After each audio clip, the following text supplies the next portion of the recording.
Good afternoon, evening, night, whatever it is for you guys. We are back with another game.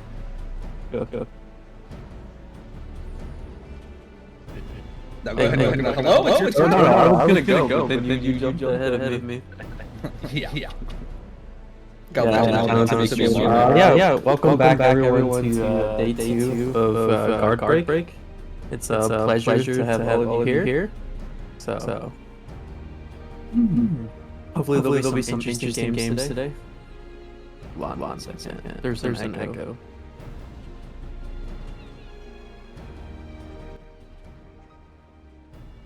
One second.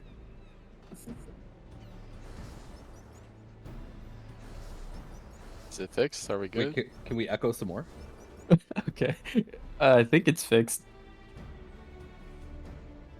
Okay, cool. Just cut that part. That was a test. Just cut that part out. Yeah, that's fine. Yeah, it didn't happen. Alright, so it looks like we're starting off with the losers bracket today. We got Brown Citadel versus Deadbeats and Mark Ignore Cheetah Hitters versus Solar. Yes, indeed. Yeah, I was actually kind of surprised. Some of the games last night were very interesting. Brown Citadel almost beating Comp 1, very close games. Ended up going into the losers bracket, so it's gonna be some fun games today. Interesting matches. Yeah, they had a solid showing, and let's not forget about the winners bracket. We have the Tigers versus Comp 1. Those will be some really good games. I want to see those. Yeah, I want to see Wandong Tigers. Ni hao. Ni hao. All right. Do you guys have any predictions for today, especially in the losers bracket, or no? Wait, is that biased to say? I don't think so. I'm taking Brown Citadel for the whole tournament. That's my boy Merlin. Well, I guess if he's going Brown Citadel, I have to go Deadbeats because Audrey V. Nin. Let's go. Well, what if they play Dark Knight? What Well, about the follow-up match after Mark Ignore Cheaters and Solar? Buff Nin Ooh. indeed. Uh, I like Alice Shoelace because that's my boy too. But I gotta go with Cheating Hitters, bro. I gotta go with Foolproof is Solar on there. for that That's one. Foolproof is my boy, dude. We were on the Red Rockets together.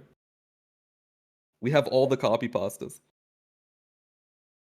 I was on Nog Wittens with Alice for a bit, so I gotta go for Solar. Wait, hold up. Wait a minute. It has to be done. No bias though. No bias. No, yeah, no Yeah, bias. obviously no at all. bias. Yeah, no bias. All right, I think we'll be starting shortly, so I'll leave it in your guys' capable hands. I don't know. I can't say my predictions, but I definitely hoping for Solar just because they're my old PvP team. So hope they can pull. That sounds a little biased. Oh no, it's way biased. That sounds a little biased. way biased. Hold up. All right, I'll catch you guys during the break. All right, see you in a bit. All right. Thank you, sir. Alrighty, we got Brown Citadel. Again, Atreus Auditorium, Merlin Emrys, Bicycle Salesman, the real salesman. He actually has a PhD in sales. It's actually really insane. Okay, Raven Myong, Maelstrom Riveri, and Brycey. God, I can't even read that. What does that say? Iceland. He's icy on the wrist. And on Deadbeats, we have Audrey V, Castella August. I never noticed a napkin. Very good, very good. We got Mikal, not sure how to say last name. Udoko Tosho. Far away, James. How far away exactly? And Tapeworm. Looks like our first map is going to be on Pala as well. So let's see how that one's going to go.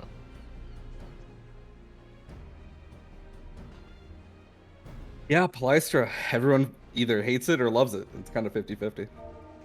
I'm a Palystra enjoyer. Looking to have similar comps to yesterday. The only difference is Brown Citadel is not running the Dancer this time. Yeah, I think usually they have TJ or Maelstrom Reverie, whatever the name, that chocolate kitten. There's like a million different names. Usually he's running that dancer in that comp, trying to get the guard breaks in. Usually they run Monk with Bricey. Here we have the cute little portraits. So running a slightly different comp, different burst profile within it. The Power Rangers, I completely forgot about this one. So for the most part, they have answers to Paladin cover with guard strip, but we shall see how they play these matches. Yeah, they have a decent bit of cleave for the Paladin as well, and poly, so they do have a bunch of answers. Let's just see how it works. This opener is going to be very important. Yeah, definitely. I think if they don't get a pick early, it's going to be very difficult to kind of cycle. They're gonna have a lot of sustain, I guess, like passively from the Paladin and the Scholar, but I think Citadel likes to play somewhat faster, a little bit more aggressive. Deadbeats likes to kind of take it slow, look for a counter pick. So Audit's posturing up, walking up ever so slightly. August going in, looks like they're trying to engage probably on Merlin, gets the early guard. Tapeworm is the target and goes down immediately. Merlin's pay on pack, so he lives a good bit. Goku also falls. Deadbeats is going to need to regroup here. It looks like they're starting to fall back. 2 quick synced bursts, and they're already on the back foot, and Allura getting caught out as well. August is also probably going to go down here. I don't know if he has any resources past that. Wow, and immediately taken off. That's a rough stagger. They need a full regroup here. That is really rough. They're going to fast break, and then they're probably just going to look to re-engage on the 70-80%. I don't think that they're going to be able to engage earlier than that. They're going to have Media online. Scholar Abuse coming up soon. It is going to be a really rough fight for them. Yeah, not ideal at all. They need to wait for the white mage beam. I don't think they can take this. Hidoko jumping in, immediately silenced and taken off first. Raven going into guard. And not a lot of damage following up on that 3-man beam. Cover onto Bricey. Big laser, a lot of damage. But no secured kills for Deadbeats yet. Yeah, they're still trying to find their footing. We have some people potting. Stella's very low right now. Ooh. Raven's getting low, actually. Yeah, but he's using his Nikes. He's out of there. Yeah, he is. Man, look at Merlin abusing the speed lane. That's actually gross. Hey, get him off, Bard. That's cheating.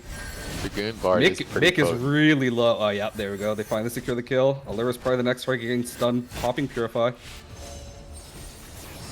Are we going to see a Zanny? Oh, wait, that's right. It's a 2-minute LB. They need to be Amazing careful class. of the Monk knockback here. They can just get knocked back and lose the game. Yeah, they got to be really careful on this. Okay, they push it slightly off, but 99.5. They're so close to just ending this match. Yeah, these death timers are really rough. This is the rough stagger. They just need to get a foothold and try to do something. Oh, man, God, in the media. Oh, it'd be like that. That was just constant pressure. They could just never recover. That beast was just on the back foot the entire time. Yeah. That first opener, picking up the 2 kills at the start, just kind of set the tone for the entire match. Because then you start getting into like desynced LB timers, and if you can't match the 60s or like don't have anything online, that engage is just really tough to take. Yeah, fighting into the medio too is just like you have to sack somebody and you don't have the LBs already, like you said. It's just it's a losing battle. Wait, did they ban Sand? I think it is still banned, at least from what I was seeing. Why I'm is sad everyone about it. banning Sand?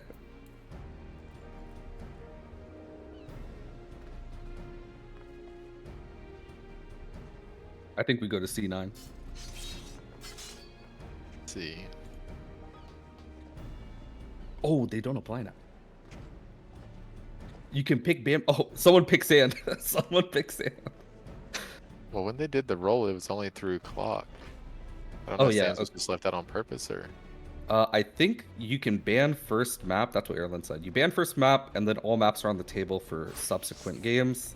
Let's see. And there's no repeating maps. So no more Polystro, no more snoozing.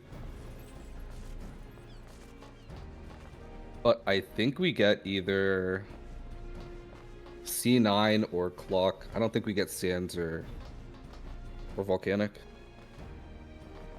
Yeah, I could see that. C9 is just it plays to both comps. Both can play pretty well on that one. And Volcanic really doesn't favor either comp, I would say. Yeah. Wait, where are we going? I Yeah, missed wait, it. where are we going? Did I miss Is it it too? Clock? I Oh, see it's one Clock. Clock. Oh, it but I'm is not Clock, sure okay. it's- Okay. And it looks like they are swapping up the comp a bit. Looks like Mix going... Were they on Summoner before? Am I tripping? I believe so. I I gotta think rub he was my on eyes, Summoner. bro. You gotta rub my eyes together.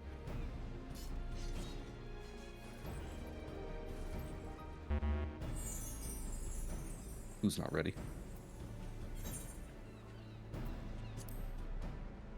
I don't know what the answer that Deadbeats is looking for against this, but they need to get an early pick against that comp. Otherwise, it's just really difficult. They just lose a lot of tempo. It's really just the opener. Yeah. From the opener until the end of the game, they were on the back foot, so they just need to at least trade or maybe recover quicker because they staggered like 2 extra people than they needed to.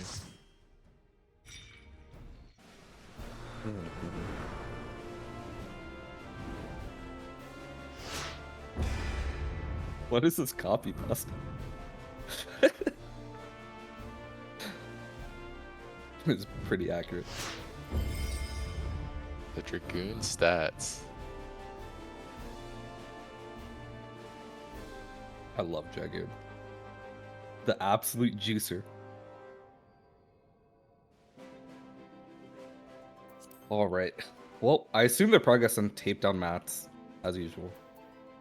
Maybe with August or Udoku, and then rest go straight door and just play like a pseudo side angle. I know some see. teams just go like straight door, but I'm not too big of a fan on that idea. Against Warrior especially, I really like splitting up just so everyone doesn't get AoE stunned. Yeah. Same with pre-guarding on some of these engagements. So we'll see who guards on the side of Brown Citadel. Oh, 5 down straight mid. Oh, let's go. Stun comes out. Allura goes into guard. Bicycle also getting a Purified pulled. Raven's the initial target. Good trade. Holy Jesus. Atreus still taking pressure. Oh my god. That was an absolutely instant burst. Love to see it. Udoka might in be next. Yeah, looks like he's getting stunned, Purify, but not a lot of MP. He might. Gets the Oh, he gets a pot. floor pot. Yeah, and he's gonna live through that. Bike taking some pressure. Payon goes out on him. Audit using the Purify. August also taking a little bit of damage. Goes into guard. Floating around on the mats. Do we see some mat flips? Does fall. No flips yet. Oh my god. Hit him with the tatamis, guys. Udoku actually gonna go down here too. They do have laser up, but two team members are down. Yeah, they just need a reset on this. Ooh, don't get caught out, bro. Oh, this is gonna be a rough stagger as well. They're gonna probably be able to break here. I don't think they can contest with this 3-man. It's definitely going to be Yeah. a break with the Meteo up. They just have to concede it for now and fight Yeah. the corner. And it's gonna be a rough one again because now we have Scholar LB to try to stand their ground against this Summoner LB and White Mage LB combo that they're looking to probably throw out here soon. Ooh, There it Doku is. jumps in. Get the Oh, Bahamut. here we go. August going down immediately with the Meteor Drive. Beam going out, but not a whole lot really kind of coming from it. Udoku getting pressured. You saw on the point. Yeah. Oh, Allura's the target, stunned, pops Purify. Wow, that burst is actually nutso. And Slur going fall on to down Bike. too. Yeah. Bike and Merlin, they're just gonna be fine. They don't need their guards really here, and there's not enough, I guess, kill pressure to kind of secure these kills. The Jimbo paying to visit. Oh, this is my favorite part. Let's go. Oh, come on. No Yojimbos? Doesn't pick up anyone, but the point is so close now. Push and P. Oh my god, these death timers are rough. Oh, does he get knocked off? It'd be like that. Just too much pressure once again. They're in Yeah. the driver's seat the entire time. Yeah. Once you lose those 2 people in the opener, you just gotta call for a quick reset because the map goes by quick, a lot quicker than you think. So when you start like desyncing, and then death timers start kind of staggering a lot, it piles up really quick. Yeah, I mean, if 1 second you're giving up the 50, and then right after that they have Meteos, so you're basically losing the next fight back to back. Yeah. Even if they stalled out around that corner and waited for maybe an LB to come online, that Scholar LB just kind of negating a lot. Then you have the insta pick from the media. It's just rough. Yeah, It was Zeke, what is definitely a your tough fight. opinion? What of is my Scholar- opinion on Scholar and LP teams? I think what Brown Citadel did there was pretty well. Pre-Scholar LB, a lot of teams like what we saw there don't watch it for the pre-Purify or the anti-CC that it provides, and they just send White Mage LBs into it, and it's basically just does nothing. Just counters White Mage entirely. So I think that's very smart. Just pre-Scholar LB to where your entire team gets it. Yeah. All right, and now we have match number 2. Mark Yeah, ignore cheating hitters. Does anyone else hit into cheats end? Because I know I do. Hello? I'm running it down. We have oh god. These names are so difficult. Koyaki Nishimon, Kuina Kagetsu, Shumwon. Who's that Shumwon? Taro Bulvi? Boulevard, whatever. That's your name now. Sarah Vigart and Foolproof.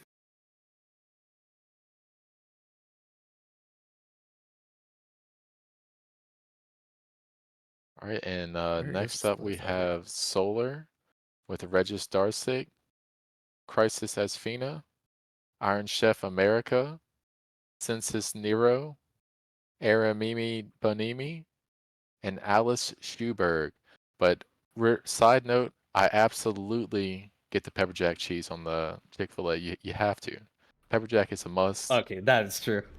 You know what? Yeah. No but it is pickles? Sunday. No No, pickles. I don't like pickles on the chicken sandwich, I gotta Exactly. say. Not about Exactly. it. I don't like pickles in general. That's how I am. I love And pickles, our, but not on chicken sandwich. So you'd have it on a burger? Absolutely, man. Hey, Absolutely. no way. No question. That's actually criminal. Throw them on there. I'll take yours. I will throw them in the trash. That's what I do. So first map, we're going into the clouds. Hello, C9. We are gaming.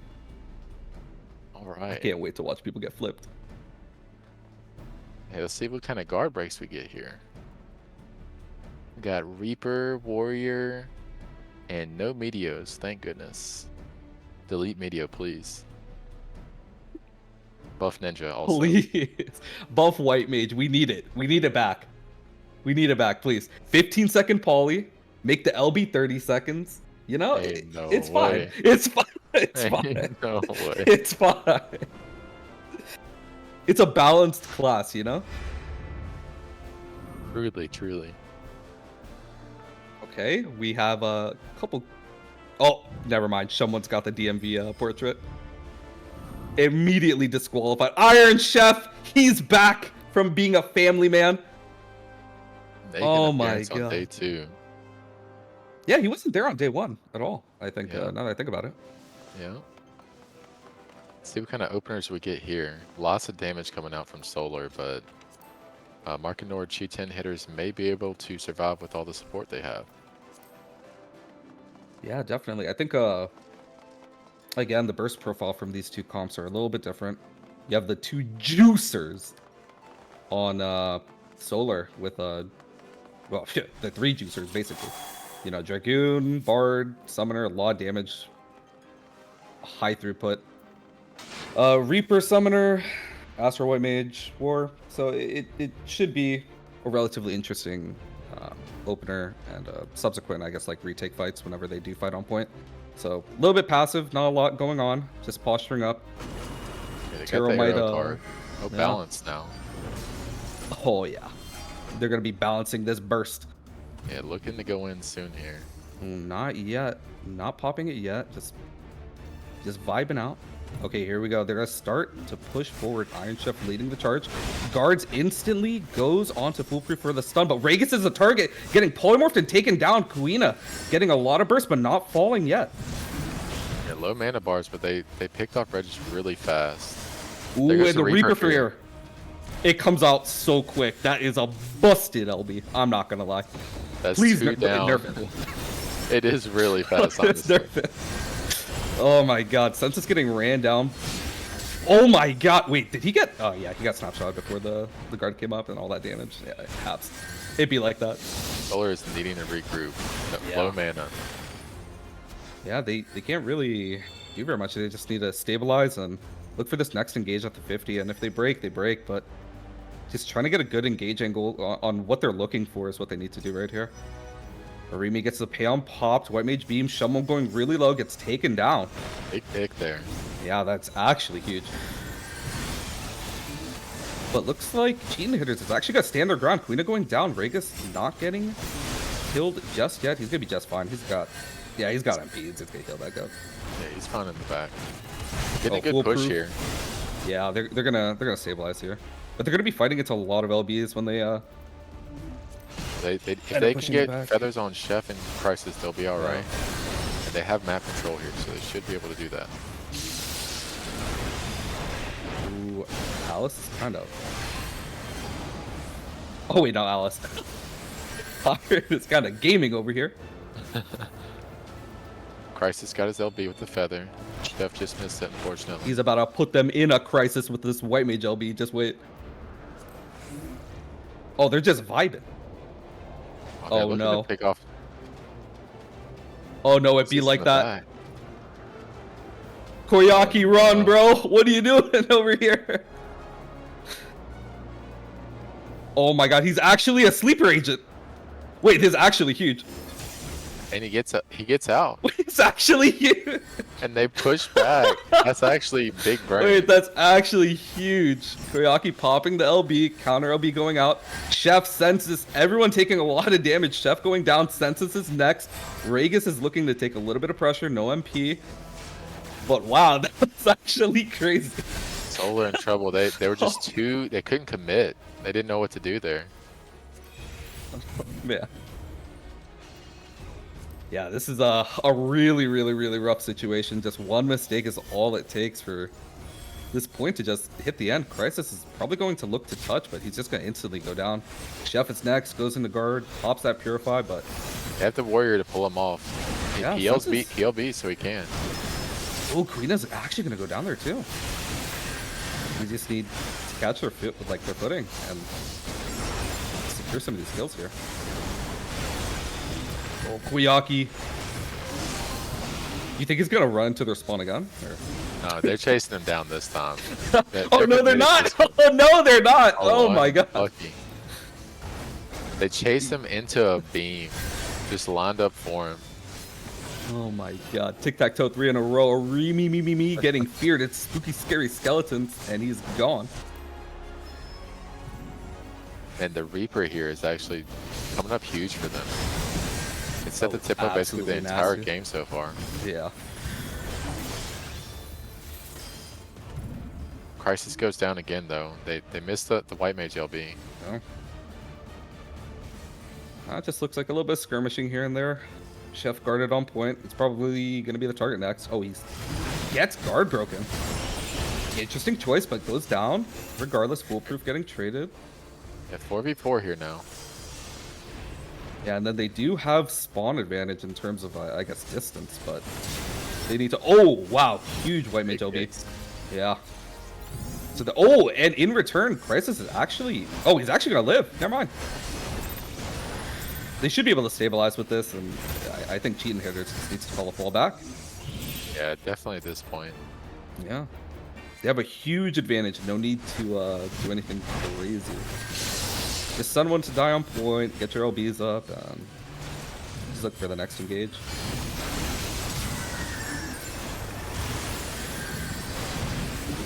Wow, they're actually opting to just stand their ground here and fight. It looks like they're trying to burn some LBs, or they think they can win it maybe. Yeah, trying to pull for LBs here is fine. I think using LBs here, maybe not so much. Yeah, So we'll see what they should decide hold to it. call. Oh, they Yeah. send it. Ooh, Senses actually pops the Drago Queen going down. Iron Chef getting really low. He has no MP. He gets breathed on and he dies. Oh no. Solar's hurting on mana right now. Yeah, this is really, really rough. But Crisis does have the White Mage LB. Peon is on him. Looks like they're looking for someone on point. Looking to get a multi-beam. He gets Polymorph. And then Roar Roar Warrior LB LB. right after, yeah. And he still gets the beam off anyway. Oh, Senses is going down. Foolproof is probably going to be traded in return. One's on point. Oh, and wow. Big stun there to keep him from getting back on the point. Can we have a play of the game? Hello? Koyaki with the sleeper agent? Oh my god. Both of those White Mage LBs were actually massive. Yeah, good fight there from Mark and Norchi Yeah. 10 hitters. They really kept the pressure up with that Reaper. Guard break is too strong. It's actually a busted class. Please nerf the LB. Harvest should not give duration down for it. Like, it's already too short Oh, as it yeah. is. Oh, but the damage is fine, right? I think it's fine, yeah. Yeah? I think it's okay. For Reaper, yeah, I think it's okay. It's like a baby LB on like steroids. Hello? Oh my god. You know what? Just delete Reaper. Just delete Reaper. Okay. Just delete we it. we gotta add it to the list. Reaper, White Mage, Monk. What else we got? You know what? I'm tired of getting Warrior LB'd. Add that to the list. Let's Add it take the twice. map wardens out. You know what? Just remove LBs. It would be a different game without LBs. Oh, could you I imagine? wonder what would change exactly. What jobs would be strong then? Oh, it'd be No the ones LBs. with like a quick like instant GCD GCD burst, so like Bard, Dragoon. Like the faster fair. and the snappier your bursts, it would basically just be like Feast 2.0. So basically the same as it is right now, with LBs. Yeah, yeah, basically. Okay. Yeah, basically. All right. Let's see. What's the next? Looks like PAL for the next map here. Power World. Getting lots of PALs. Seems to be a favorite. I love Power World. The most honest neutral map. No gimmicks. Just a straight snooze fest for 5 minutes. Let's go.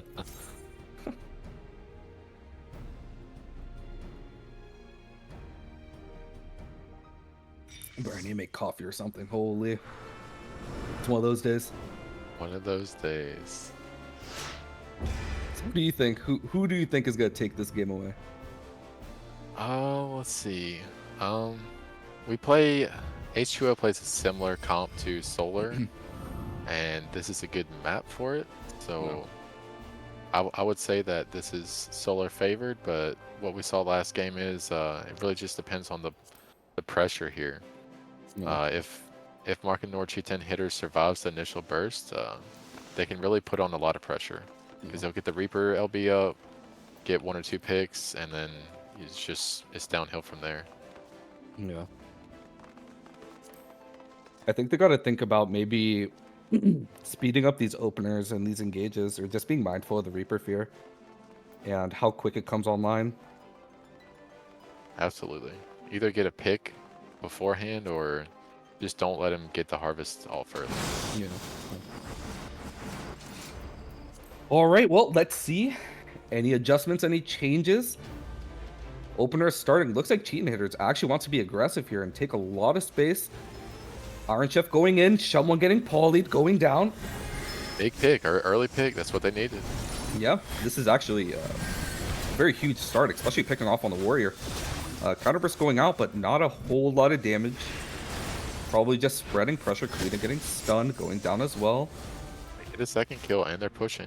Yeah, this is huge. This is huge for them. Now they just need to stabilize and just maintain their pressure, maintain their lead advantage here, and force them to just regroup. And it looks like that they are. Reaper LB is online though. White Mage is soon as well. Ooh. Oyaki, what are you doing, brother? Oh my god, that shield is huge. Absolutely massive. The Aegis And Aqua, yeah, it's actually crazy. It's a whole nother health bar. Free guard going out from Koyaki. Iron Chef is the target. Looks like he's not going to go down. No, he is going to go down. And Koyaki's actually just going to be fine. yeah. Solo actually sent their White Mage LB, but still lost them. Yeah. And then the counter will be Ragus going down. Crisis take a little bit of damage, pops the Purify, abusing the speed lane. But he might actually still go down. Goes into He's guard. Getting ratted hard in the back here. Ooh, it's not looking very good. Oh, hit the floor pot. Okay. He should. Oh, no. He shouldn't. Never mind. Goodbye. Oh, but wow, nice. Taro going down. The turn Going a kill. little too deep, yeah. Census has low mana though. Still getting pressured here. Yeah, he's in guard. Sends the Death Flare, Mega Flare, both flares into the guard, but he's gonna be fine. He's just gonna reset in the back. And we do get a 50-50 off Wow, the Polymorph and the War LB taking down Ragus. of that. Yeah, he fell right after he LB'd, so not much value from Bahamut. Queen getting bursted as well, not able to pop that SLB. Well, I think maybe it's better if he didn't. I don't think that they need to do anything crazy here. But White Mage Beam going out. Me. Hello? Oh my god, he's actually gonna live, isn't he? I think so. It looks like he can't Aegis on him. Oh my god, Koyaki tries to go and secure the kill and actually gets traded in return. And he's They do finally get- gonna fall. Arrow starting to get pressured now, low mana. Yeah, it looks like they're just kind of skirmishing around, not really committing heavily onto anyone just yet. Probably gonna see a burst lining up right here. Foolproof getting stunned. Ragus is the target in return. Kuida gets hard swapped onto and almost goes down. Yeah, Queen is running out of resources here. Ooh. Looks like Regis gets traded again here. Oh, Iron Chef. Oh no. That's my USA American brother. USA. USA. Oh, he gets bound. He might actually go down here. Oh, run. Oh, and he gets taken down in the end. Lived as long as Hate he to could see it. there. Yeah. Lots of A lot of LBs time. coming out. Oh my god, the Crisis polymorph. balls. Not letting them have anything. B10 hitters is going to get a break here. Oh, maybe Yeah. not. Oh my god, big beam. Oh, and the spooky, scary skeletons. Oh, they're both gonna fall here. Census going down. Me. Going down as well. Wow. They could have broke the point, but they said, no, we're going to kill you and spawn instead. That's a little BM. Hold up. A little BM. They said that's some nice LBs.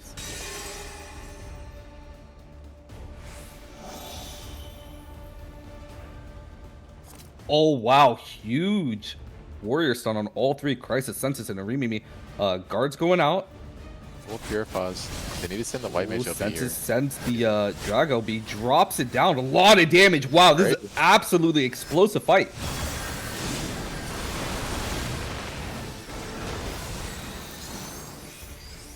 Lots of low mana bars here. Point's starting to push back a little bit, but Cheetan gets back on. Yeah, Cheaton needs to stabilize with these low MP bars. Ooh, someone getting instantly taken off the field. Census is going to go down in return. 10 seconds left.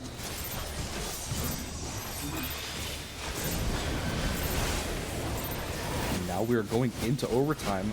Ragus pops the Summoner LB. Terra's going to go down. Counterburst going onto Ragus. Ragus getting extremely low. But not going to fall just yet. Purify just fell off. We're back While into the Ragus little is doing the dash right now. Oh, okay. And he gets taken out. Still in the little skirmishes, like little 3v3s, and then one person of each team just Yeah. fighting on the point, stopping Yeah. it. Just making sure that they're fighting off point, not letting the point just, I guess, push for free for the most part. Arimi getting polymorphed in the back of his spawn. This is kind of BM. Hold up. Just full on ratting him. Yep, not letting him have anything. No resets, nothing. Both LBs for the Warriors goes out. All foolproof, drops the Bahamut. Oh my god, so much damage. Oh, Iron Chef, the American. Solar's gonna need to rotate here. They really need to get some elixirs Yeah, off. yeah, they need to stabilize really hard here. Reaper Oh Fear. my god, the Reaper Fear. That may be it. Oh, they're not able to get on in time, too. Big scam by Taro Wow. Taro, there. And the bull. Foolproof just morb in that game. Popped all. Holy. Absolute juice. Yeah, it was very interesting to see how they kind of just send everyone off point to go engage in the 4v4 and just not let them fully reset.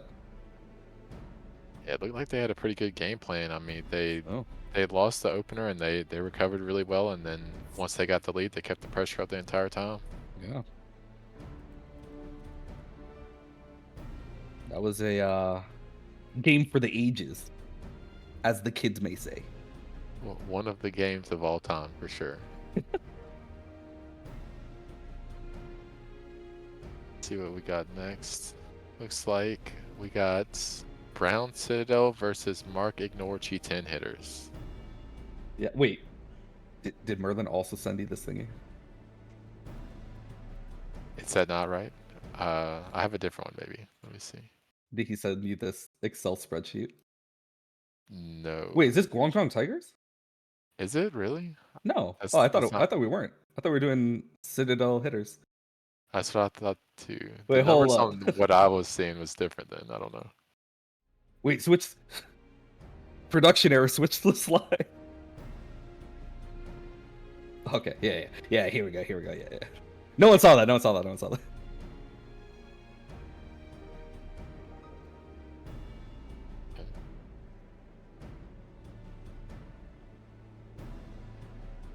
Give us Should one be- quick sec. 11 was Brown Citadel versus Chi-10.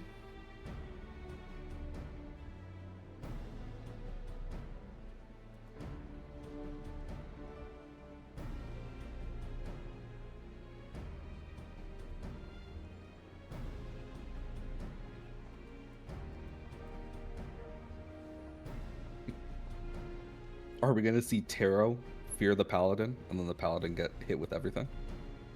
That's what I'm assuming. This is gonna be a good one here because Chi-10 hitters they got their hands warm now since they just got out of a game. See how that's gonna work for them. Let's see if we can get a volcanic too. We haven't seen a volcanic yet. Yeah, that is true. Again, Brown Citadel, Atreus Auditorium, Merlin Emrys, Bicycle Salesman. He has a PhD in sales. Raven Myong, Maelstrom Riveri, aka Chocolate Kitten, Brycey Iceland. All these guys top 30, been playing for a while. Some funny dudes. And we got Mark Ignore Chi-10 hitters. Koayaki Nishiman, Kuina Kagetsu, Chum 1, Taro Bell, Sarah Vegar, and Foolproof. Yeah, this is gonna be a nice one to watch for sure. Yeah, I'm Yeah, excited. both of these, Both pretty strong teams here in the losers bracket, and whoever wins is they got a tough road ahead of them, that's for sure. yeah, they're either gonna be playing against Guangdong Tigers Ni Hao or Comp 1. So definitely a difficult road if they want to win the tournament, but both of these teams are able to pull it off. Absolutely.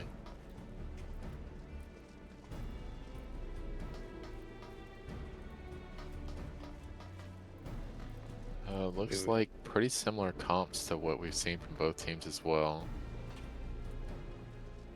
No real changes just yet. Yeah, Sands is not banned either. Ah, my. It's clocked down. I think that dice is rigged, man. That's That what looked I'm like- saying. That looked like Sands to me. I don't know what's going Yeah, on here. yeah. That 2 looks mighty like a 3, you know? That's what I'm saying. Can we override this dice roll with a petition from the community? We need more red Sam. I think we've seen like 1 or 2 maps of red. Block it is though for this one.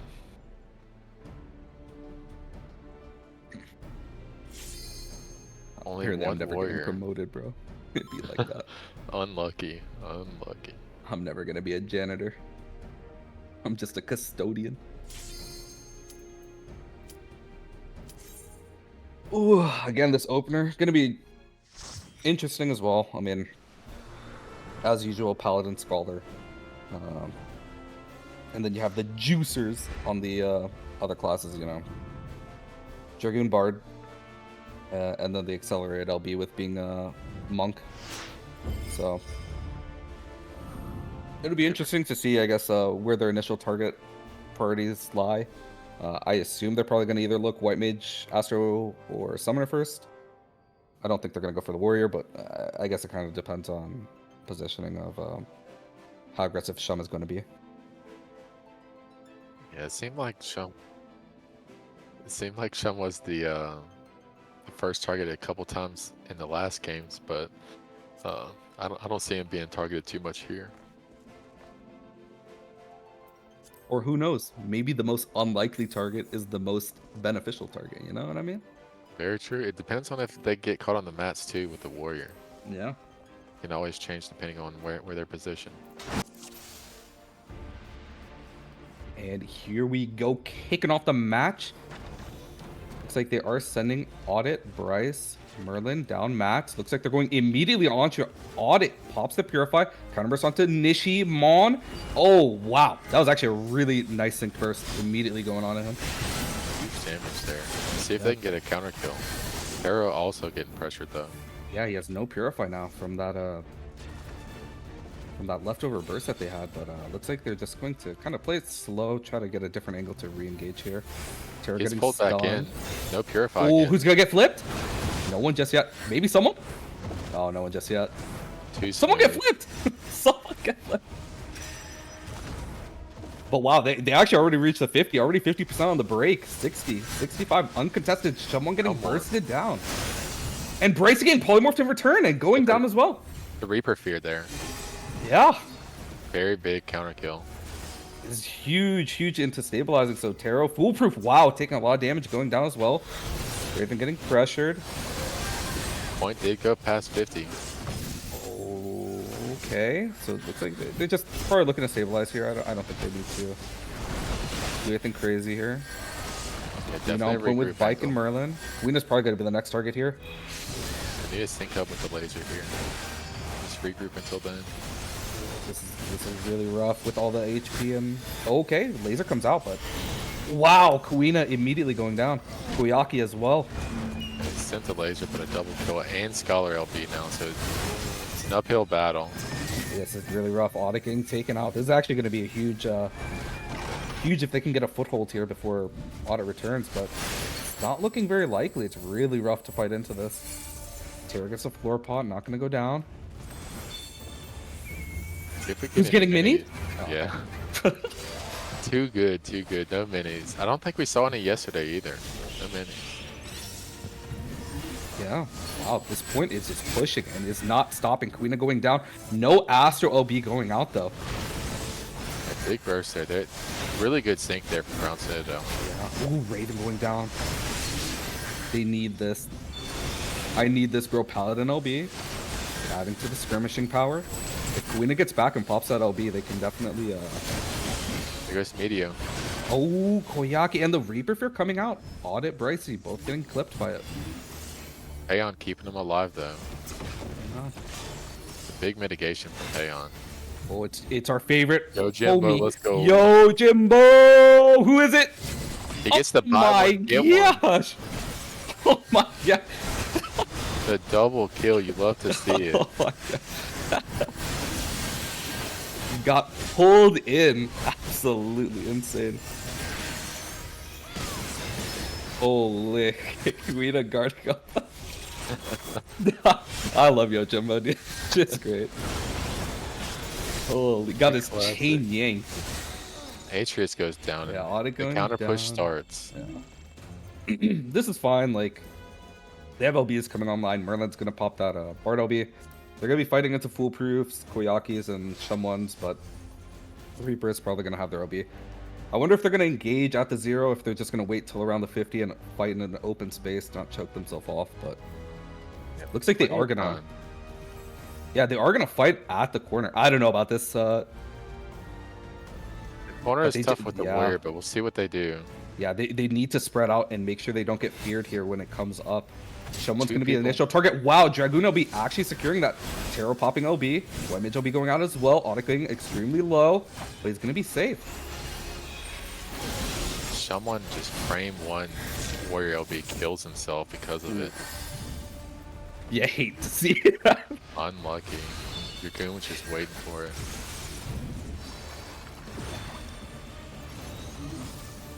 And Koyaki eating a lot of damage. No resources left. As soon as he add this guard, he might actually go down. SLB coming up. Oh my god, and he actually escapes. Raven gets CC'd. And he's not gets able to covered. chase down. Gets covered. Well, I'm surprised no one actually died there. I'm not gonna lie. Spear's I coming thought up. at least one. Okay, they just need to stabilize, reset, get these MP bars up. Another corner Big fight is here. about to start. Here we go. Kalina pops the LB. Taro has his LB online, ready to use, but waiting for They the right didn't- moment. Brycey, get over here. Give me your chain. They didn't want Terra to reset there, so they kept him off of it.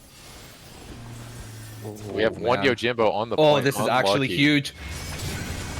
And we see Oh a mini. my. Bryce gets minied here. Oh, someone goes down. Merlin getting pressured. Likely gonna go down as well. Not a lot of MP and a lot of resources. Yep. Mini Bryce just really popping off. That 200 damage is going wild right now. You love to see it. Everyone look away. Wait, actually, wait. Everyone look to it. Okay. Come on, where are the minis at? Interesting overtime, though. Looks like they have a couple LBs online. Yeah, see how this plays out. Yeah, wow, they just gotta let him push. They gotta be very, very careful for this Reaper LB. All of them get on There it point. is. Merlin going to go ahead and Dragoon's up. stop it. Wow, Bicycle gets polymorph, but instantly into guard, and he's actually gonna probably live here. White Mage, Beam, laser Bike, and there. Merlin. Wow. A lot of damage going out, but they don't have the MP to kind of just cycle onto this point. Forslur as well. Brycey about to go down. Audit's probably going to be next, or Raven as well. 2 down, but low mana bars on everyone. Yeah. And now they just need to cycle on off that point. They got to be really careful with the warrior pull. Atreus needs to make it back. He has LB if he can Yeah. make it there. Oh, Unlucky. unlucky. It's just one of those days. Game 1 going to cheat 10 hitters, but really good fought by both teams. Definitely interesting opener, and I guess retakes as well. A lot of those fights could have swung either way and just ended up going a little bit more towards cheating hitters' side in the end. Yeah, I mean they were on the back foot there, and they just brought it back, man. They had the right Yeah. mindset and they were ready for it. D9 for the next map looks like. Cheating hitters thought they won. Hero said GG's.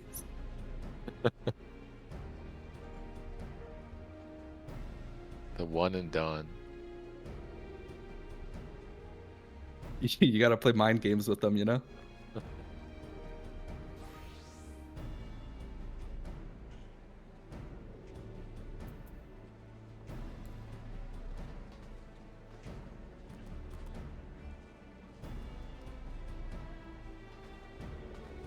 Let's see. So this is not losers finals yet. Okay. Yeah, no, we are just before that one. And we're going to the best map of all, Cloud Niners. There's been some bangers on C9, honestly. Yeah, there really has been.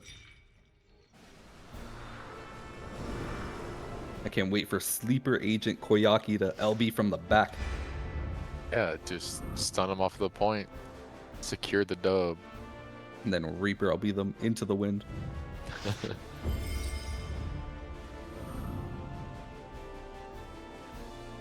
Okay, someone need to tell someone to fix the DMV portrait. No changes from G10 hitters yet. Let's see. Or no changes from either team, actually. Yeah. Just running their standard comps, what they've been practicing. So it'll be interesting how the C9 game would go. Again, I assume that they're probably looking to take out one of the healers. And maybe cross CC Warrior in the opener. But who knows? Brown Citadel got the playbook. They got different ideas and concepts. And I'm sure Cheating Hitters does as well. Got balance off the bat, so it may be a quick open. Balance Yeah. unluckily falls off. Oh, it'd be like that. It's one of those days. Someone that's really purely guard. apps. Shields going out. Defensive card out. Bike is the target, but looks like Merlin and him also pop their guards. Wow, Quina actually getting bursted, but huge shield. Yeah, some spread pressure here. Yeah, this is just an extended opener, just trying to pull guards, trying to pull purifies. And we're going to start to see the real main burst start to go out. Oh, no, looks like they're just going to fall back. Yeah, both teams should have another Yeah. go here now. Yeah, and now they have the LBs online here. Taro's got his. Gets stunned immediately as soon as he goes down. Double stun, making sure that he can't do anything in that engagement. Yeah, they were ready for him. Yeah. Someone also falls. And Audit's actually going to live here. We have Turbulence in 10. Oh, man. Oh, it's going to be rough. Who's going to get flipped? A lot of people have no guards. Oh, it's a scramble. It's a mad dash. And Big Foolproof fight gets coming it. Audit's going to Atrius. actually go down. No way. Unlucky. Koyaki getting fucking. Oh my god. There's like 4 people who went for that specific color. They didn't get the 50 yet, though. They stopped at 50, so that's pretty big. Yeah. But looks like they're just gonna die on point. And just reset. No need to try to fight it. They got OBs coming up. They're in the lead technically. Even though Cheating Hitters should definitely hit 50 here. Yeah, Unless balance they're once looking to again. stop this. They do have They're Scholar posturing up like there. they want to stop it. Oh Where wow, are they they? guard strip onto Audit. Yeah. And Polly. Wow. Don't want to deal with the cover. Take him out ASAP. Yeah, no cover, no hollow to ground. Who's getting close to it? Counterburst not on anyone. Looks like Koyaki's taking some pressure. Scholar LB comes out now. Only hits one, Ooh, though. Dragoons Oh, in two. air. Who's gonna get hit? I don't think anyone did, but counter by HL. Bicycle Salesman. Under a lot of pressure now. Does Yeah, fall. heads up going down. Bryceing guard. And there's the 50.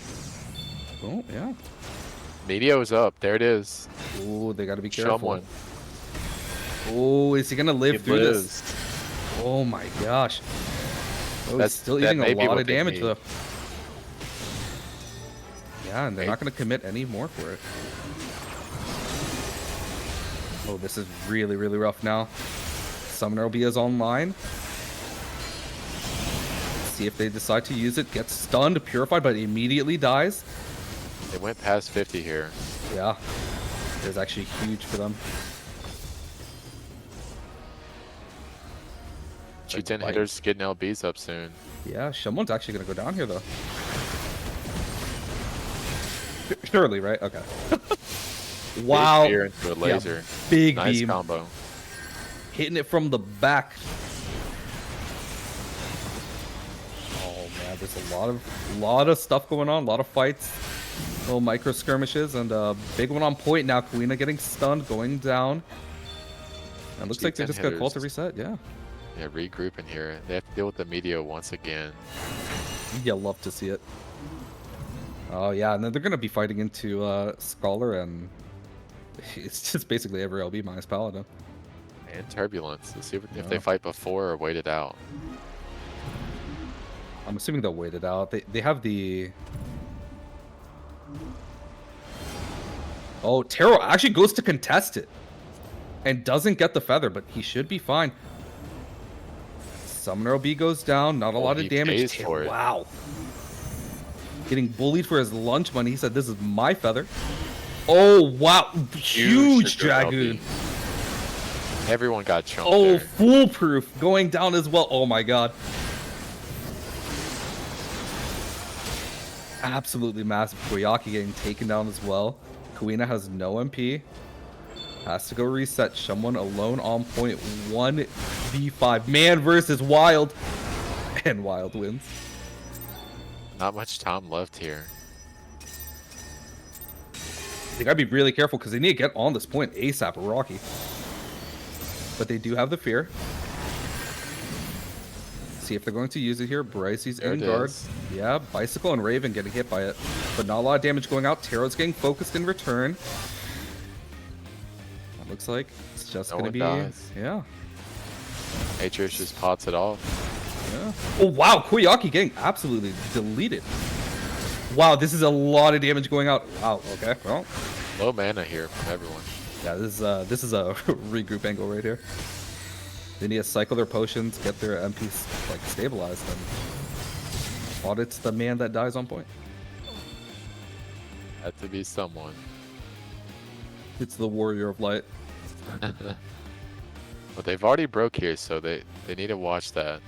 It's not too far from the point, so they don't have a whole lot of time. Yeah, they need to insta-go. Because if this fear comes out and they're not cycling on point, then it's a rough time. 2 pre-guards going out. Taro's the target. Taro. Immediately taken down. Good Good thought zone. process. Not letting that come out. Wow. Jaguno be one. hitting Shum. It hit Shum one, right? Yeah, yeah. It hit Shum one. He got healed up instantly though. They were ready for it. Big macro Oh, there man. heals everyone up also. Yeah. Koyaki's the target. He's just going to get healed through. War LB going on to Audit. Counter Atrius LB as pops well. it. Yep.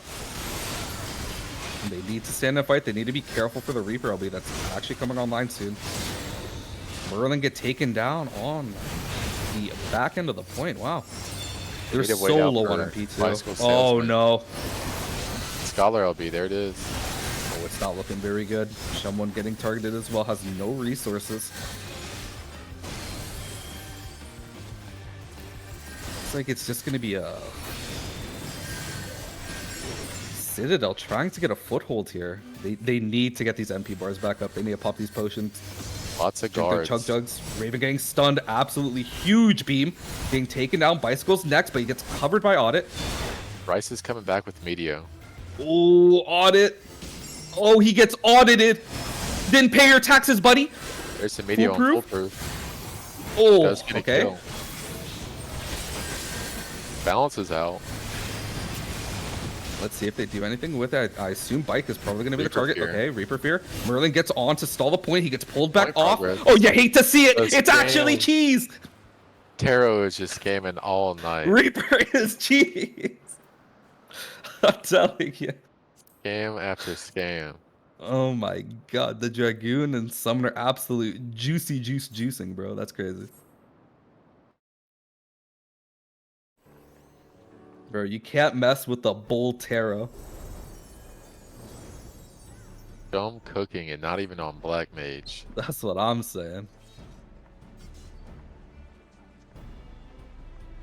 Whew. Man, Good game. what a game. What a game. No kidding. Holy. Love the Unfortunately, overtimes. Citadel got a... Wait, this is best of 3. Oh yeah, it is best of... Okay. Citadel got to head back to the Citadel. And Cheating Hitters is gonna be probably facing Guangdong Tigers or Comp 1. Who do you think is gonna win that one? Hey, that's a banger right there. I'm excited for it. If I had to put my money on someone, it would be the Tigers because I got to put on my boy Tomo. Want him to win for sure. Jay as well too, of course. But both teams are really strong. Yeah, I definitely agree. And with that being said, we got King Coco Melon. Take it away, brother. Nothing. Just pretty soon we're gonna be going on a 5-minute break. Give everyone a little time to recuperate. And joining us on the second half will be Amadeus and Sox Faro commentating. So we're gonna be doing another giveaway. In the meantime, 5 more drippies. Wait, can I get So- one? Can we make it 6? No. So keep an eye out for Scam. that, and then I'll get that started shortly. But yeah, we'll be back in 5 minutes. Thank you.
Let's go. Already an explosive start for Mr. Sox Faro himself. Oh yeah. All right. What's going on? So, nothing much. Looking forward to this next game we have going on, which is going to be Guangdong Tigers versus Comp One. Joining us again is Amadeus Leinhardt, and with his new co-host, Sox Faro. What's up, everybody? Woo! Let's go. Hello, Hey everybody, Coconut. we're getting into a really interesting part of the tournament, so really looking forward to seeing how these teams perform. And this is kind of what we're seeing about, like, the highest levels, the most advanced levels of these players, really showing what these classes can do. Pretty hyped, pretty pumped. But you know what? I think Sox has enough energy for the both of us today, ain't that right? That's right. Sox Faro. As of 2 hours ago, Wings of Fire. 1,000 wins in Rival Wings. I'm a freak. Look at these teams. All these players. How many of them have Wings of Fire? Maybe one, maybe two. That's a thing. I'm a freak. I'm the greatest. Woo! Amadeus, this is my first time speaking with you. I've watched your games. So tell me a little bit about yourself, Amadeus. I mean, a lot of people just know me from the CCRC finals. I actually really didn't take too much part in the PvP community until then. Just climbing in seasons 1 through 3, and then officially joining with Gnosis as we made our way through CCRC, and now just being here, hanging out with the community, trying to get familiar with everyone, and befriending everyone that I can. And overall, I've had nothing but a fantastic welcome into the PvP community. And it's been an absolute pleasure to be both on field and even on here. So I really look forward to everything and seeing how the community just flourishes even more. Oh, hell yeah. You were in my group for CCRC until I got disqualified. Yeah, there was a lot of them going around. So. Yeah, that was quite an interesting and turbulent time, that's for sure. I was rooting for you, though. No, I truly appreciate it. I was rooting for you. We practiced really hard, and I couldn't imagine in my wildest dreams to have been up on stage, but there we were, and even if I pinched myself, I didn't wake up, so it turns out it was real. Yeah, it was really cool to see, and I'm happy for you. I didn't watch it though because No, I was completely. jealous. The seething anger. Yeah, I get it. It was seething a little bit. All right, Coconut, are we good to? Yeah, you guys are ready Be to off. Yeah, let's get ready to roll. All The right. idol cam blessing us with some eye candy from time to time. But it looks like we have the Guangdong Tigers here with SJ Sharks, J Vermillion, Senna Yen, Original DSI, Mountain Boop, and Metal Meshi. One of the best, actually, right now, technically the best team in North America. They came off and they won the Paws and Claws Global Cup 2. Paws and Claws, no idea what that is. You type that in somewhere, you won't find it because it's gone. All right, Comp 1, we got REB, Usada Pekora, Buzzy Wuzzy, NBA Superstar, and Ice Yensu. That is just a crazy lineup of names there. Some of the best players ever. H-Dub says, less screaming into mic. Okay, H-Dub, let's introduce the best teams in North America by speaking very quietly. Is this better for you, H-Dub? All right, let's get into it. Guangdong Tigers versus Comp 1. This is going to be one of the biggest ultra bangers of all time. Yeah, this is definitely a match of the ages. Comp 1 having multiple CCRC winners, finalists, and even a rank 1 in their roster. So this is a very competent LP team here, and I'm very curious to just see how this is going to play out. With both teams having just such really amazing players on the roster, it could really go either way. And ultimately, I'm just really excited to see just what kind of plays are going here. What kind of things that they can do off the cuff, on the cuff, and maybe we can all just learn a little something here and there. From looking at it, there's lineups. Well, first I'm going to see if they have any special portraits here. Just check it out. The first fight of the day is always going to be with the portraits. The portraits, yeah, exactly. Yeah, it's going to set up everybody's in space. I like space. Pretty chill, pretty cool. It's like a bunch of space pirates on board, but let's see what's going on for Comp 1 here. Looks like, we have a lot of DMV entries for the day. Trying to get that license is always quite difficult, but that's A-okay. I see. So mental game going to Guangdong Tigers for now, but let's see what happens Yeah. on the actual field here. Now, yep, we've got. It looks like everybody's coming out with their best jobs right away. The only one on Comp 1, it looks like REB not being on Red Mage. REB, one of the best Red Mages. It's just interesting to see. They've got it swapped around a little bit. We've got 1 tank, 2 healers, 2 DPS on each team. We've got Jet Vermilion, Jay Vermilion on Guangdong Tigers. He's got on Monk, an absolute monster on Monk. But honestly, all these players are monsters on each of their individual jobs. So this is going to be a certified Giga Banger. So everybody, put on your seatbelts, arm your gamer diapers, and let's get into this match here. So it looks like into the initial original DSI already using their guard here and trying to just pretty much hold themselves down. Also using their Purify. Ice getting sent on and now heavy and stunned. It looks like Ice is the primary target, but are they able to get out? Looks like they are going as far as they can, almost as far as back to base, but they are taken out. Yep, a quick kill onto Ice for the beginning. It looks like Guangdong Tigers are going to be aggressive, pushing this point in this first minute here of this match.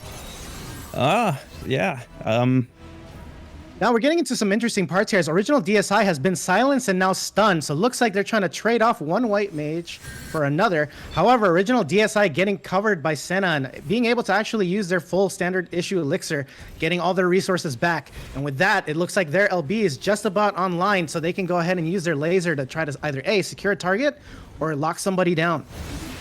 And it looks like DSI it's back says, on I'm gonna Ice. fire my laser. So it looks like they're locking down Ice once more. Yep, not allowing them to act entirely, but it looks like a big stun going there to kind of disrupt the tempo. However, that doesn't truly stop the show from going as Ari got polymorphed and removed. Quite an aggressive showing here from Guangdong Tigers, Zama. They're just coming out swinging, immediately going after the white mage every single time. But we see they have 3 limit breaks on the side of Comp 1. 3 huge limit breaks coming up here during this Fiesta time. Amadeus. It looks like Guangdong Tigers is going to have to fight hard for this checkpoint here because they're going into 5 limit breaks now. Let's see how it looks this like it's goes going to be here. a rather interesting situation in trade. And not only that, the map mechanic ticking off, dropping about little candies here for everyone to pick up for an extra damage boost. Looks like Jet and Senna already having some, and as well as Buzzy Wuzzy using their LB under the effect of one of these. Landing down on the team, getting some massive splash damage on board. And looks like that Mountain Boop having no more MP resources is a target that's potentially getting set on, but they were able to get out, and now they're just recouping here. Looks like Meadow with low resources still on the outside corners here, trying to basically get some damage out while laying down the Bahamut LB to get a really big splash damage. Looks like Ari is now the target that's being sent on. Can they deny them that pot? Unfortunately for that, Ari was able to get it, so a really good survival technique here is grabbing the floor pot. But it looks like there are just micro skirmishes going on now. Ari behind the enemy line somewhat. Let's see if they can go ahead and kind of recuperate and get back with their team. So far it looks like Meadow's getting sent on again. Guard going up. So 1 target down. Usada Pecora has gone down, but can they trade for Meadow Meshi? Yep. Another cover that from Senna. Huge really cover. tight cover. And the Guangdong Tigers continuing this push here. See, they fought through all 5 of those limit breaks from Comp 1, and it looks like they're able to continue this and keep it up. Mountain Boop's Scholar LB is up. Mountain Boop holding down the point, absolutely point kittening the point here. Original DSI chasing down their fellow white mage here. Ice Senyu now in guard. It looks like they do realize how much value that the laser brings, so they're trying to remove them as soon as possible. Another laser from original DSI going on to secure the kill. Oh man, Guangdong Tigers just is not letting Ice play. They're just, every single time Ice is back up, they're just going after him, turning him into a little piggy, and then killing him. It's and they're pushing this point too. Doing their best to control the tempo in their favor here. Looks like Meadow sending out a big Bahamut, allowing them to secure another kill here. Only leaving Ari on the back ropes here. Ari kind of on life support for the most part. Are they able to get out? Looks like they're burning everything they can, and as well as using their LB so they can grab the floor pot. Fantastic move on their part, as their LB just gives them a few more resources and prevents them from being stunned or locked down any further. And it looks like Ari's trying to basically get some footing here for their team and harassing the other members. All in all, after losing Jet, who's now back, they're having another Monk LB come online, which pretty much, when used properly, should be able to remove someone off the field. However, original DSI removed, kind of taking some of that pressure off from the White Mage Laser.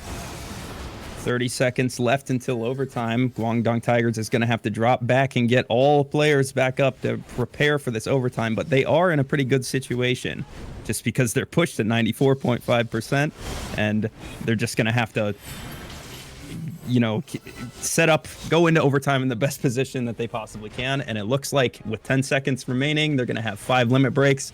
It's going to be an easy time going into overtime for the Guangdong Tigers here. All right, entering overtime in the next 3 seconds, we'll see how these LBs are used. Senna using their Paladin LB, pretty much buying them invulnerability, seeing how they can pretty much also lay down some extra damage. Original DSI trying to kind of get in a good angle to send that laser, now being sent out on Ari and cleaving 2 others. I can also see that now Meadow sending the Bahamut for big splash damage. This really puts Comp 1 on a back foot here, as a lot of their MP resources are now exhausted. Yeah, Guangdong Tigers in a good situation here. As Buzzy Wuzzy comes down, they have that huge shield from that Dragoon LB. It looks like Usada has dropped back, but he's getting chased down by Jet. Jet and Meadow just do not want Usada to reset. Usada's going for the ground pot. Usada makes it to the ground pot. Wow, and they go ahead and use the Seraph limit break to go ahead and just pretty much buy some additional time, mitigation, and healing. This is actually giving them hopefully some time to kind of regroup, as Buzzy Wuzzy is still trying to, you know, get themselves together. They are being chased down, and it does look like that Ari has stepped in to kind of take over the mantle of handling the point. Looks like we do have some split fights here. Oh, laser going out there from original DSI. It doesn't seem to have secured too many kills, or any kill that for that matter, but we can really see that like they are truly fighting to the bitter end to try to get this point to move in their direction here. Ari Bay unfortunately getting removed out.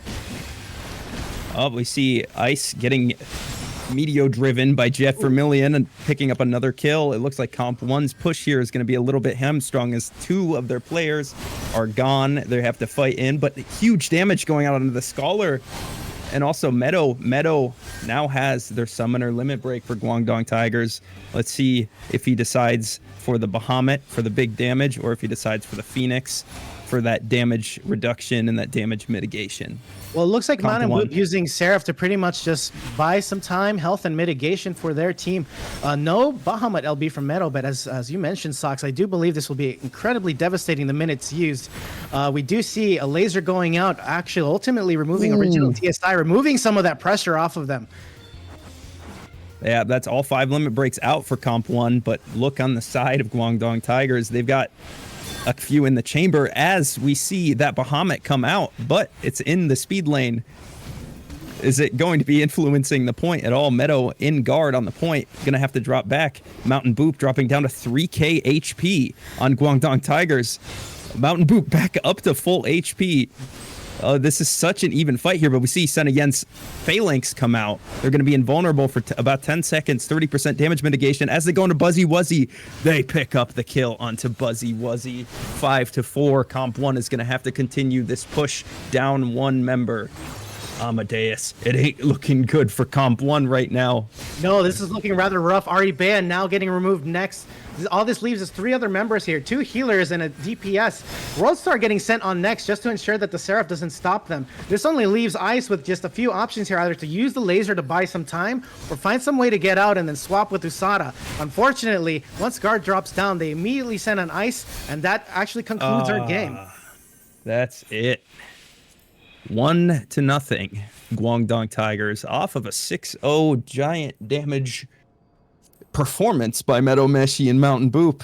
Just look at that. So much damage coming out. It's hard to stay on a point when you're taking all that damage. You're going to have to drop back and reset. Chug MP pots. You know, just getting the reset. It's so rough. Yeah, no, trying overall, to be offensive. that Bahamut LB just being entirely oppressive. You know, once it gets sent, there's nothing you can really do with how the server ticks. Pretty much once that damage gets registered, even if you try to guard a little later, you can't really kind of mitigate that without anything, you know, like pre-planning for it almost. So really amazing work from Meadow there, kind of just really laying down that AoE damage, which really gave them a lot of more resource advantage in regards to MP. Yeah, it's when casters are able to stand back and do their job and just always be casting, it is so hard to just continue a push when they're just back there blasting. And during that last fight, Meadow threw the Bahamut into the speed lane, and it wasn't really influencing the point that much, and they were still able to win that last fight and pick up the win there for that first game. So All right, now looking into it, it looks like we have had the opportunity to see if there's any composition changes, which looks like both teams are A-okay with what they're running, and we have the new map on field, which is going to be the Palystra. yeah, heading into the Palystra here, this is the most even matchup that we possibly have. Yeah, TJ Crimson, I know Bahamut ignores walls, but he was so far in there that it wasn't actually touching the point. TJ Crimson. Oh, look at these guys. Everybody's up in space. What are they doing up in space? You can't breathe up there. 3 DMV photos still from Comp 1. That's okay. It might influence their chances of winning if they were to put on some portraits, but that's okay. I think Comp 1 is going to have to do something about these casters, but they just have Jet Vermilion up in their face. And yeah, no, a really strong forward presence thanks to Jet Vermilion, and Senna covering a lot of bases, almost acting like similar to the Astrologian, being able to pretty much assist someone in getting their health and their MP all the way back up. With Jet kind of holding down the fort as well, as you mentioned, Sox, it's going to be really hard for someone to get a little closer to Meadow, but it looks like hopefully they recognize this and are able to try to figure something out and get Meadow off field, just releasing some of that big, massive caster pressure off their backs. It looks like Senna Yen's going to try and hang back for Jay to look out for that cover onto Jay. So they really only have Jay as the real true frontliner, whereas over here in Comp 1, they have both Buzzy and Ari as Jet gets pulled in for this first fight here, but he's able to just walk right out. Ari's warrior pole is going to be delayed for a few more seconds here. Both teams posturing around this point here. Comp yeah, 1 a both little teams bit waiting more out these aggressive. buffs out. Now the balance falling off from the Astrologian, so this should kind of even things out a little bit.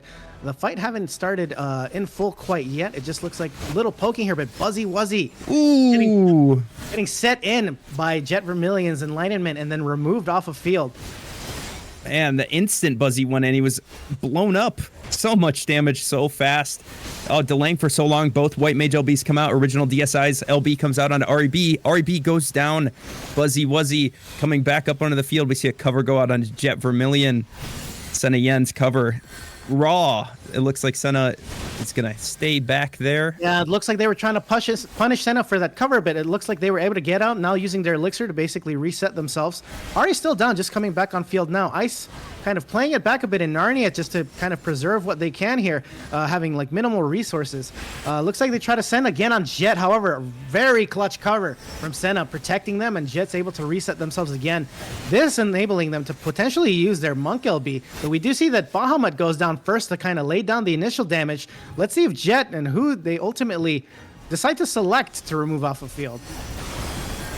REB on the point here, dropping back. REB sustaining heavy damage, drops back, picks up the ground pot.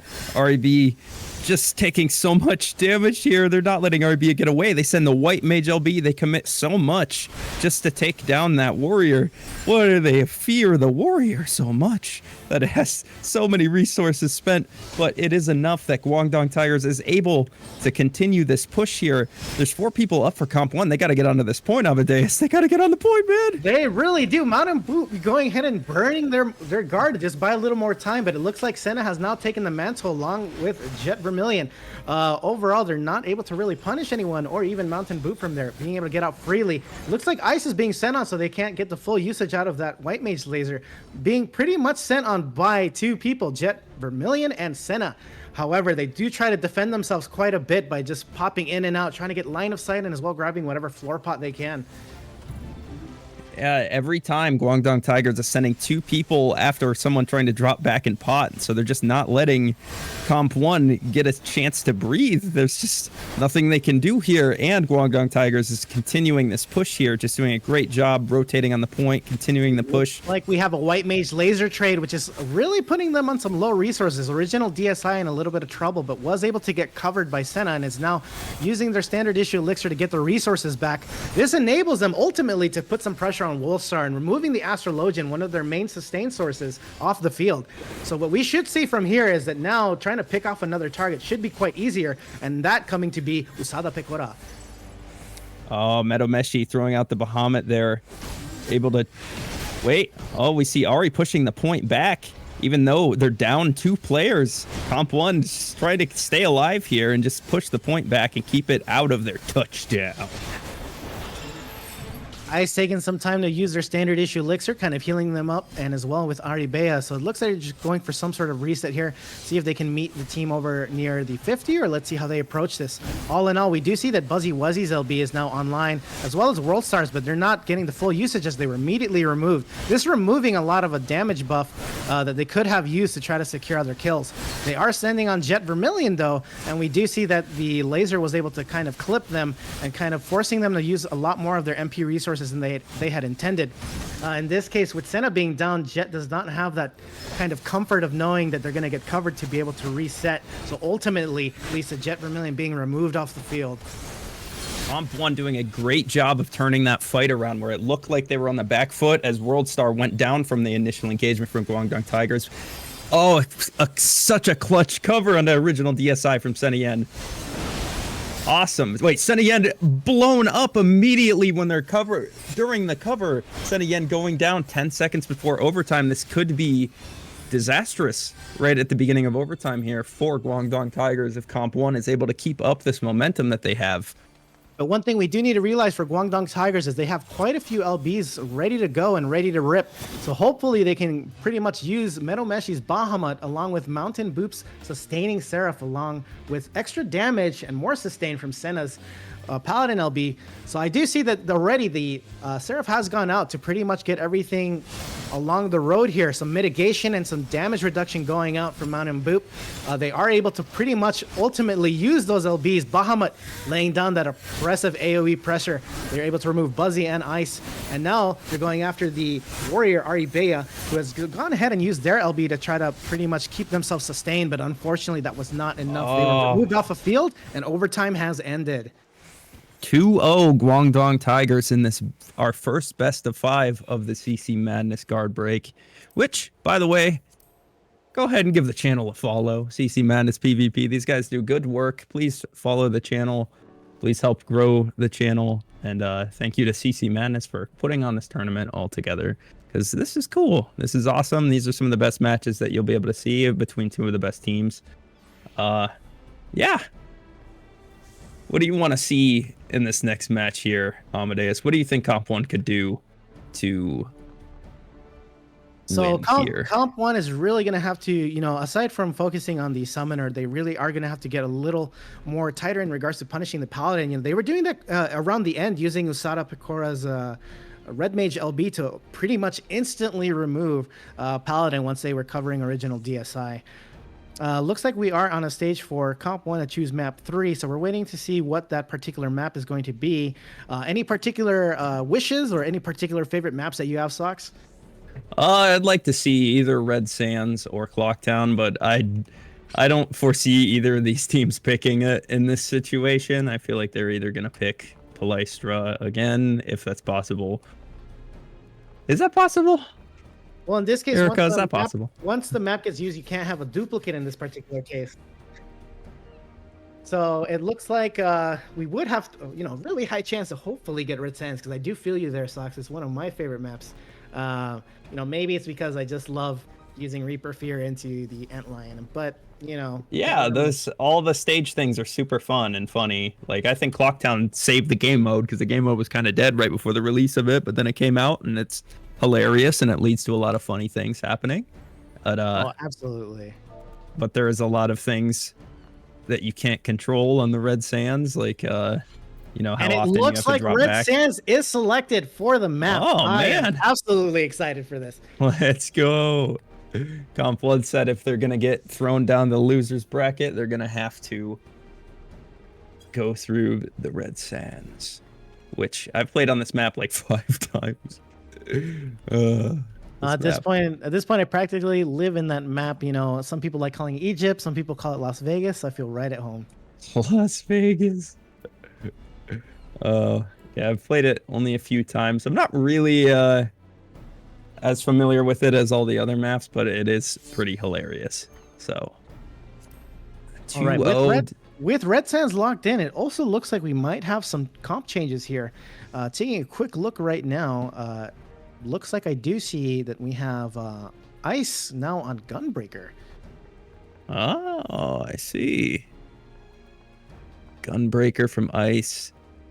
And also, for those tuning in, onto just a Warrior? quick heads up, be sure to type in Merlin is the best in chat for your chance to win your very own Drippy. Yeah, even if you don't want the Drippy, do type Merlin is the best because Merlin is a great Indeed the guy. best. Yep. We love you, Merlin. Much respect. Moxon said Merlin is the best. Not. Oh, Get this guy. Oh no. Mods. Oh. yes, Yoshi P, they're right there. All right. 14 out of 14 ready. Oh, Let it looks us like we're head going in. to see some Reaper gameplay as well going out on the field. We do have both teams as well adjusting their comps. This will be a rather interesting one now. The standard comps that they were using and no longer being in usage, you know, no 2 healers, no more Scholar, no more Astro. So this will really be a very interesting, like, offensive, both comps, seeing who can pretty much lay down the pressure even harder. Now, Amadeus, those last 2 matches, everybody was on what I know to be some of their best jobs, almost everybody, with a few exceptions. Now, this one, we're seeing a bit of a mix-up here. As you can see, Senna Yen on Monk, which I know all of these players are monsters on any job. It's just interesting to see them, like Mountain Boop on Reaper. Interesting. REB swapping to Red Mage. REB known for their Red Mage, but we see the comps getting mixed up here. Buzzy Wuzzy onto Warrior. Oh, double tank. This is going to be an interesting Red Sands Ultra Giga Banger. It really is, and we're seeing that Amadeus. Ice using Gunbreaker's junction to pretty much pull the DPS junction first, pretty much giving them a bit of a DPS advantage in the beginning. On the opposite end, though, we do see Jet Vermilion's Gunbreaker using the green healer junction, hopefully bringing some additional sustain for their group. Let's see if this changes in mid-battlefield. If not, you know, it's more common to use either the DPS or the tank junction to really keep that Gunbreaker on field pretty much as a ultra frontliner for those moments. But everyone going ahead and using the Oasis to pretty much get themselves a regen in place, and then we'll see how this initial fight is going to play out. We see off tank Jet Vermilion green DPS versus ICNSU's red DPS junction. They pull Jet in right from the beginning. Usada Pekara and Jet Vermilion in their guards, trading back and forth. Let's see how this initial engagement goes. Amadeus, they go onto World Star. World Star taking heavy damage, but is he going to go down? No, Mountain Boop, the first to go down. World Star getting away with only 7k HP. World Star casting Cure 2s, trying to get away, but it looks like Senna Yen's going to chase him down. I was not expecting the Reaper, the first to go down in that initial engagement there, Amadeus. Overall, really smart technique, though, because Reaper having one of the fastest LB generations in game once they use Plentiful Harvest, so pretty much nipping that in the bud before it can become an issue. Jet Vermilion, however, was playing very interesting in the initial, pretty much kind of like a hit and run technique with Gunbreaker in the healer junction. Looks like both tanks at this point are now using the tank junctions as we're used to seeing here to kind of hold them on point here. So we'll just see that it's all a matter about pressure. Mountain Boop using the Reaper LB along with Jet Vermilion's LB to kind of secure down and DPS down Ice, so the other enemy Gunbreaker now removed off of field due to that. Ooh, Buzzy Wuzzy throwing out that Warrior LB, guard breaking Senna Yen, ending up killing Senna Yen there. Guangdong Tigers still on the offensive, though. Guangdong Tigers has the crystal pushed up to that 33% there. But Jet Vermilion sustaining heavy damage. He has 0 MP. Jet Vermilion, what are you going to do? He swapped to Junction Healer. Oh, he's sustaining himself he's the going to best he live. can. Oh my What is goodness. this? And it looks They're like they're not- trying to spend on World Star now, just trying to ensure that they don't get full usage from their laser LB. But however, World Star able to get out, basically buying time and also allowing them to generate more LB.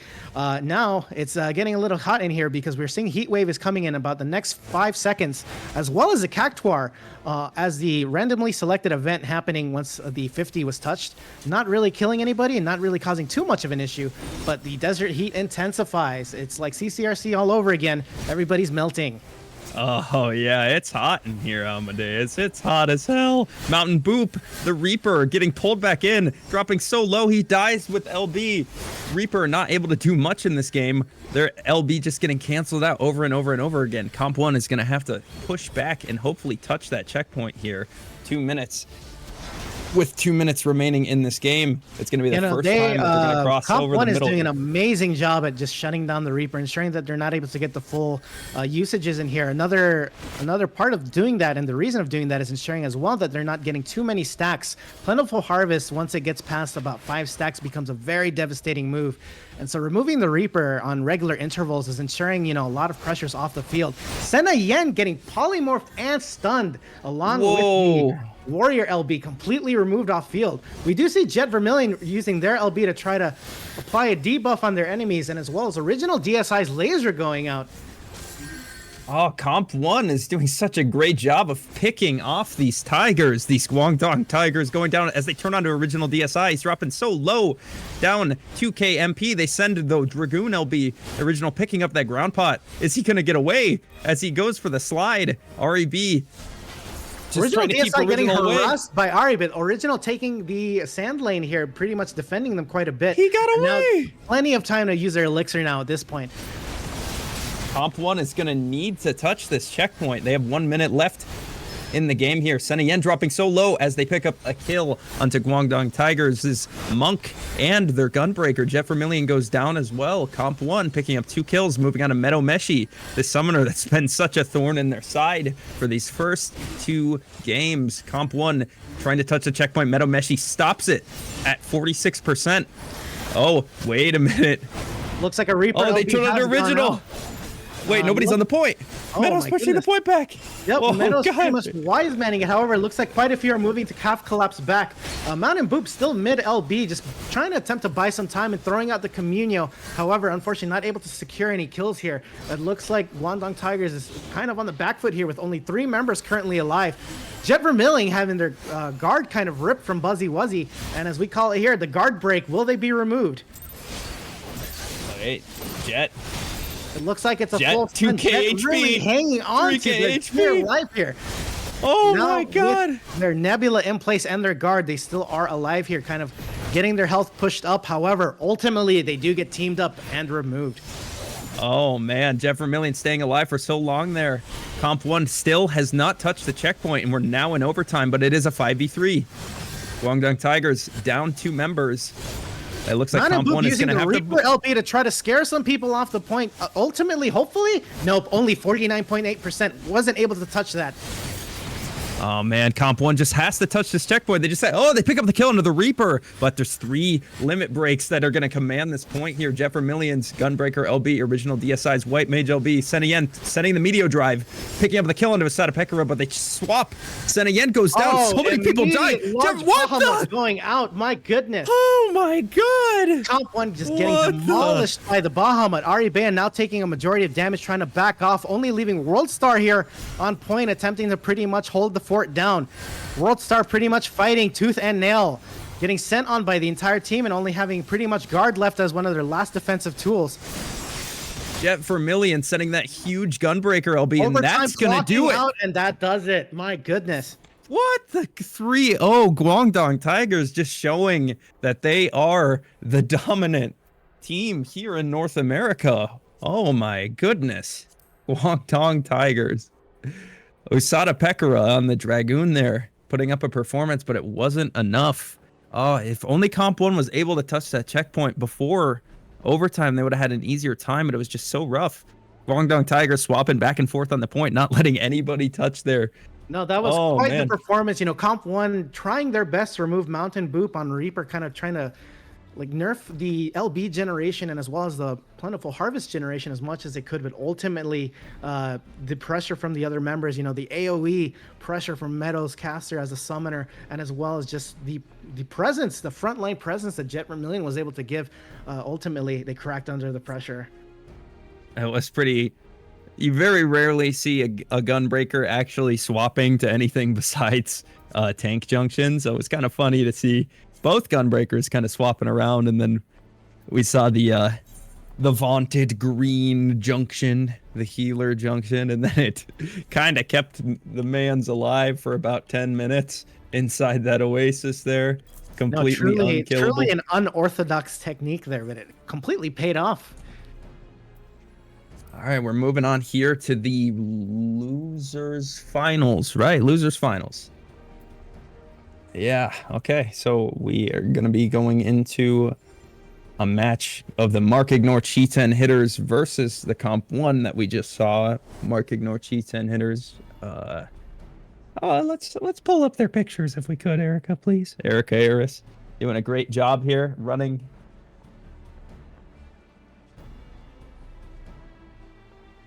Oh, we're having okay, we're having some party finder issues. Haps, you know, putting on a tournament. You know, as is they call a lot it, of is work, indeed a lot of moving single parts. film. It truly is, and you know, this tournament would not be possible without the contributions of everyone. Erica, Marilyn, Goemon. You know, massive thank you to everyone, including our casters. All in all, that's able to keep this going, and hopefully more and more events popping up, so we can all just have a fantastic time, improve ourselves as PvP players, and just enjoying it. This is a fantastic mode that I think we all love, and sometimes have a bitter hate towards it. Sometimes it's not really going our way. But all in all, I think we all just keep coming back because deep down we do love PvP, and it's something that I know that I'll just keep at it no matter what. Unless we're having more events like Rival Wings, because I do like trying to find Hidden Gorge. Haven't found them quite yet, but I'll keep going back in. Maybe one day. You're trying to find Hidden George. Yep. It's pretty fun. It's a fun game mode. It's but yeah, it's for those of you watching. You've probably seen some tournaments where you've seen that I've done all the graphics and everything, but this tournament, Erica has done all of them, and Erica did an awesome job. This is really good, and it's hard. It's a lot of work. It's a lot of work, and you did a great job. So, oh, absolutely, I commend you, 100%. Erica. Awesome. I appreciate you guys. Thank you very much.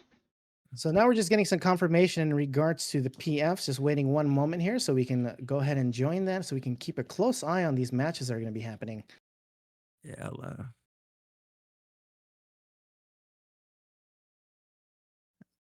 Okay, so we just had a misunderstanding in the party finder. Okay, so this will be Comp 1 versus Mark Ignore Chi-10 hitters. This is the Comp 1 that you've seen. They are all little kittens after all. They are all kittens. Meow. Mark Ignore Chi-10 hitters as well. A bunch of Giga Chads. This are the losers finals. Koyaki, Nishimon, Kuina, Kusetsu, Shumwon, Taro Biolv. I asked Taro how to pronounce his last name. Biolv. I don't remember. I'm sorry, Taro. I'm sorry I failed you. Foolproof, Sarah. I like the font, but it's kind of hard to read it from there. No Yeah. worries there. It looks like there has to be, we just need our reading glasses these days. But we do have usually, Sarah Bieghardt. But ultimately, this is going to be a really interesting fight. Both teams just being extremely competitive, really amazing players on board. Taro being a Reaper player as well, I'm truly curious to see, just how much pressure they're able to lay out. As we mentioned, the Reaper LB being one of the quickest ones to come up at 45 seconds once you have Plentiful Harvest out. So seeing how much oppression that Reaper LB can lay down, how much a Reaper can stay alive and sustain themselves so they can get a full harvest sent on a target, which pretty much is a death sentence for anyone on the receiving end of it.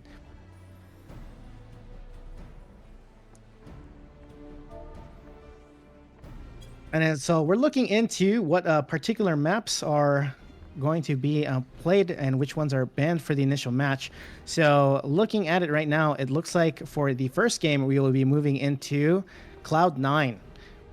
This map being a fantastic map where pretty much, the mechanics are interesting, and it definitely plays into the benefit of, the guard breaks in regards to Warrior, Reaper, pretty much sending your opponent flying into the air, pretty much taking, I believe it was 30k damage total upon landing. The other major thing with this particular map is that there aren't too many ways to get in and out into the enemy's backline. We have seen some interesting ones, though, from Koyaki Nishiman being able to ultimately be behind the enemy and ultimately use their own teleportation system to get out with the wins. Now, these top teams here, they're really known for their quick adjustments and responses and answers to compositions and like finding ways to adjust. And that's really the mark of some of the best teams. So Comp 1 in that last match, the wait, Foolproof, what's that? What is that picture? A well-played portrait from Foolproof, winning the mental game to start. Yeah, but as I said, in that last game, Comp 1 was really having an issue getting past the front line of the Guangdong Tigers and getting onto that summoner. So let's see if they have the same issue here with Taro and Shumwon as the frontliners for Mark Ignore Chi-10 hitters.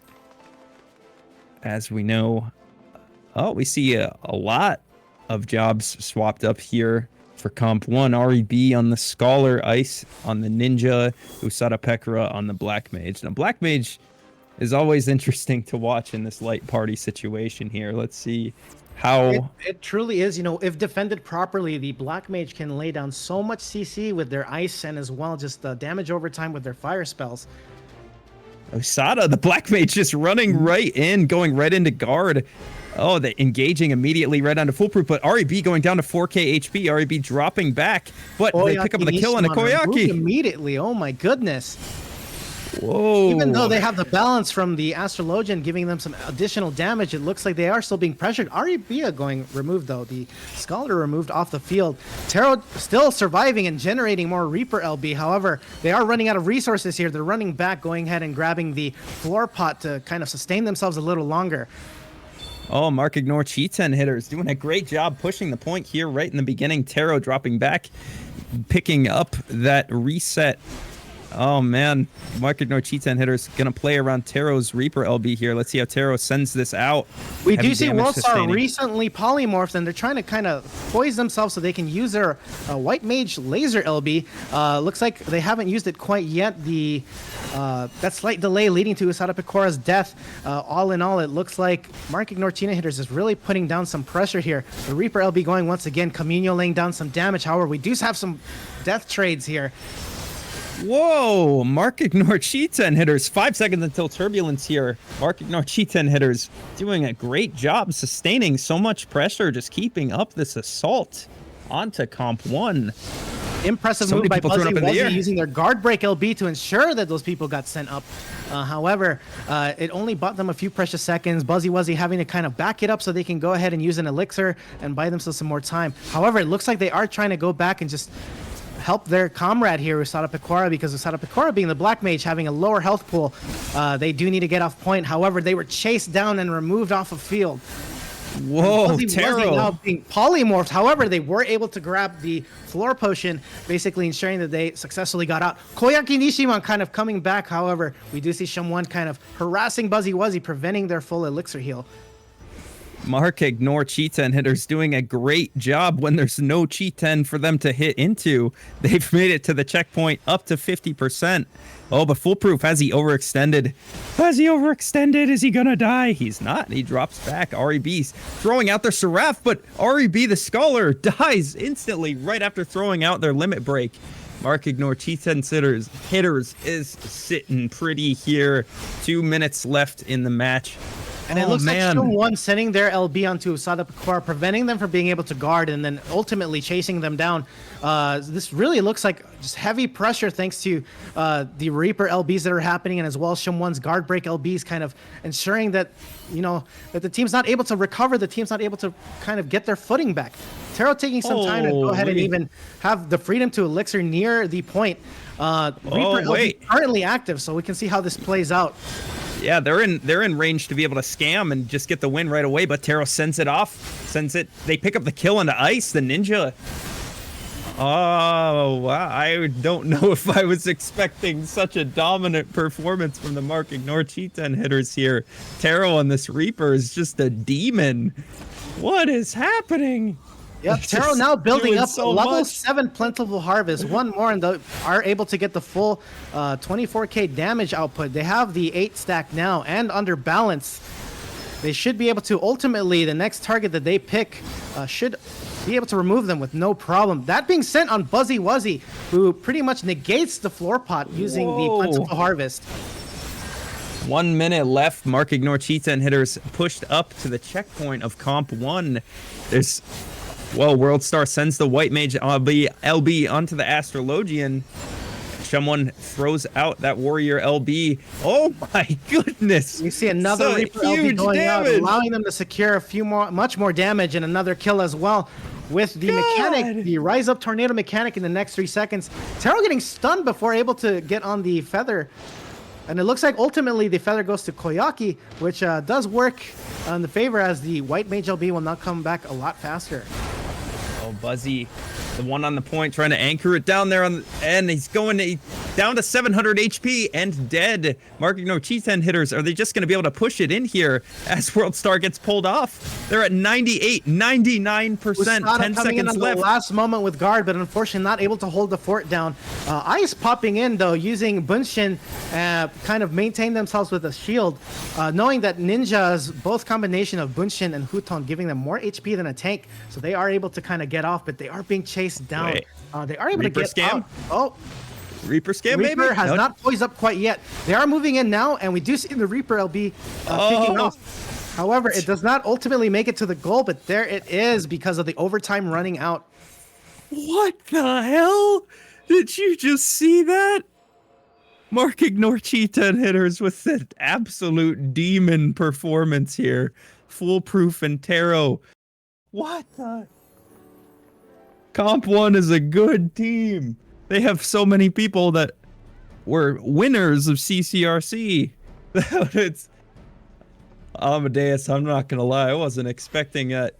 I'm not saying that I wasn't expecting them to be able to win. I'm saying I wasn't expecting them to dominate. You know, as we mentioned earlier, you know, these players working so hard and so many of them, you know, just being like the highest level of their classes, it can truly go any way. Not really ever expecting, you know, if it will be one way or another. We've seen that from teams such as Brown Citadel. We've seen that from, you know, Gnosis as well, you know, having won the previous Rookie Rumble. Overall, you know, we expect so much from these teams, and then overall, it can go either way simply because, you know, it's luck, it's performance, it's a mixture of the both. All in all, though, we can definitely see how hungry these teams are for a win. That's true. It's just so cool to see them coming off of that Rookie Rumble performance and then continuing to roll it here in this best of 5, these losers finals for the CC Madness guard break. It's And it looks like we've given the teams an opportunity to see if they wanted to make any composition changes. It looks like there has been no changes between the teams, and a map has been selected for the next stage, which is going to be a very balanced map, almost a community favorite at this point. It's Polystra. a little boring of a choice. They should pick something hilarious like Red Sands. You know, I for Nah, one am there's always nothing wrong waiting with for more map plays over on Clockwork, but and my dear friend Yojimbo, who you know, we saw some really interesting Yojimbo plays today, and I was quite happy to have seen that. Oh yeah, it's always fun to die to that. Oh yeah, Lord Scrublet. The comp 1 did change. Oh yeah, they got the Gunbreaker. Usada on the Dragoon. Swapping What an around. interesting Playing comp these that guys Foolproof once again showing the mental game as the first battlefield that one has to take. Wait a minute. Someone's got a DMV driver's license picture. That's no good. This could sour their chances here. With Ice on Gunbreaker, we should hopefully see a lot of pretty much, frontline sustain here. Hopefully this is the tools that they need here to either ensure that Foolproof and Taro are kind of pressured a little more so they don't get too much value or allowed to play for free in a manner of speaking. Yeah, we see Ari on this red mage. Ari's Usada swapping to the Dragoon. Wait, they did change up their comps quite a bit. You got me all mixed up, Amma. Dang it. It's all good. Sometimes we got to mix things up to make it interesting. Here we do see that Ice is currently on the DPS junction, as well as the magic barrier from Red Mage going out. Ice kind of jumping in, immediately guarding. However, it looks like Rostar immediately removed. Man, Mark Ignore Cheat-10 hitters, another game where they just pick up a kill so fast, unexpectedly onto Worldstar. The Gunbreaker taking out the White Mage immediately. Attempting to run down Koyaki, but Koyaki being able to successfully get out. They have not taken the moment to use their elixir, but they're coming actually back into the fight to see if they can help their team secure someone. Cheat-10 hitters moving on, picking up the kill onto the Red Mage. Oh, we're seeing trading back and forth. They pick up the kill onto Foolproof, but Taro has this Reaper LB here, sending it out. Who are they going to go on? They're sending all of their resources into the White Mage once again. Worldstar not able to play the game. Amadeus marking our Cheat-10 hitters. Oh my goodness. And with each kill that Taro's able to kind of secure or help their team secure, their plentiful harvest counter going up by 1. Currently at 7, now at 8. So pretty much when it's back, they are able to remove whichever target that they want. So in this case, it looks like they're going to have to really focus down Taro if they want to remove that tool, as the Reaper upon death loses all stacks. Oh, and it is rough to have that happen to you. Taro taking heavy damage, but he's back up to full HP. They picked up the kill on to the Gunbreaker for Comp 1. Mark Ignore Cheat-10 hitters losing one as well. Their White Mage going down, but Mark Ignore has the advantage here, but we're seeing Comp 1 pushing back. Taro sending out the Reaper LB again. The Reaper will be clearing out the point over and over and over again. Buzzy Wuzzy going down. Cheat-10 hitters, but the point just kind of staying there in between both teams. Just getting sent back and forth just those couple of inches. Now, we're not seeing a lot of movement from the Crystal as of yet, as the teams have been pretty good about cycling their players in and off the Crystal. Looks like Taro, though, going through some of their resources, now being sent on once again. However, using Arcane Crest and their teleport to kind of buy them some time, looking for the floor pot. Are they able to make it? Unfortunately, no. There was enough damage out to kind of prevent them right at the very foot of the potion. Comp 1 chasing down Taro there. Have they figured out that Taro is Taro the thing that must be taken out in order for them to win? But Mark Ignore Cheat-10 hitters pushing the point here, still able to make progress. REB dropping down so low, getting pulled back in. REB dropping down to 15k HP, 7k HP, 2k HP, dead. Mark Ignore picking up another kill. They died on the potion. Oh, yep. That's tilting. Someone getting kind of sent in again on the speed lane, trying to get out. Pulled back in, however, and sent on by the rest of the team. That collapse ultimately removing them. However, we do see that Usada Pecora is also removed. And now we see Koyaki's laser LB going out, just causing some disruptions. Man, Comp 1 on some of their best jobs that they have and still just being pushed back. Cheat-10 hitters for the first 2.5 minutes of this game, they've just been applying the pressure and they've been able to take this advantage here. But it looks like Buzzy Wuzzy, they're about to get their limit break, but they're dropping so low. They dropped down to 2k HP, 6k HP. They pick up the kill on the White Mage for Mark Ignore, but they trade out Buzzy Wuzzy. It is a 4 versus 4.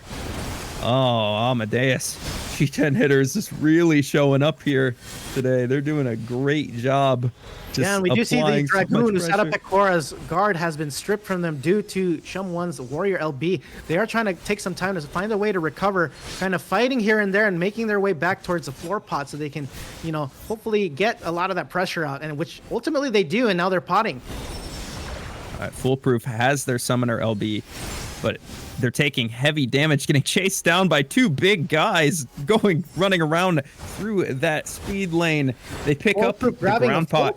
Wow. Oh, man. But Foolproof's leading them on a tour of the map. Foolproof is just getting away. What the?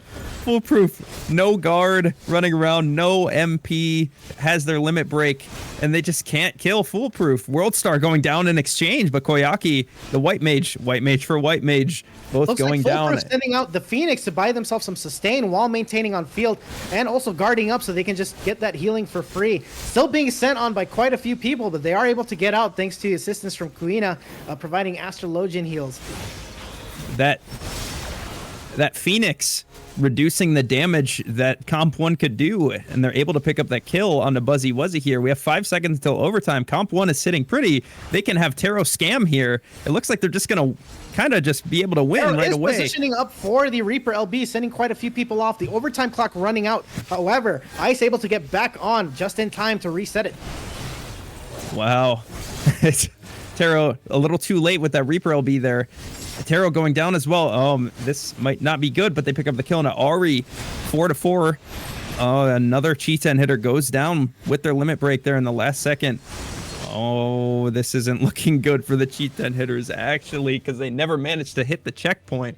So Comp 1 would only have to push past that 39.5 marker and to pick up this win here in game 2 of our best of 5. Amadeus. Ultimately, it looks like Ice laying down some pressure using the DPS junction for Gunbreaker, kind of adding extra damage and pressure, holding onto the beat, finally using it to guard punish Foolproof. However, they weren't able to secure the kill, so they're moving on top of Taro.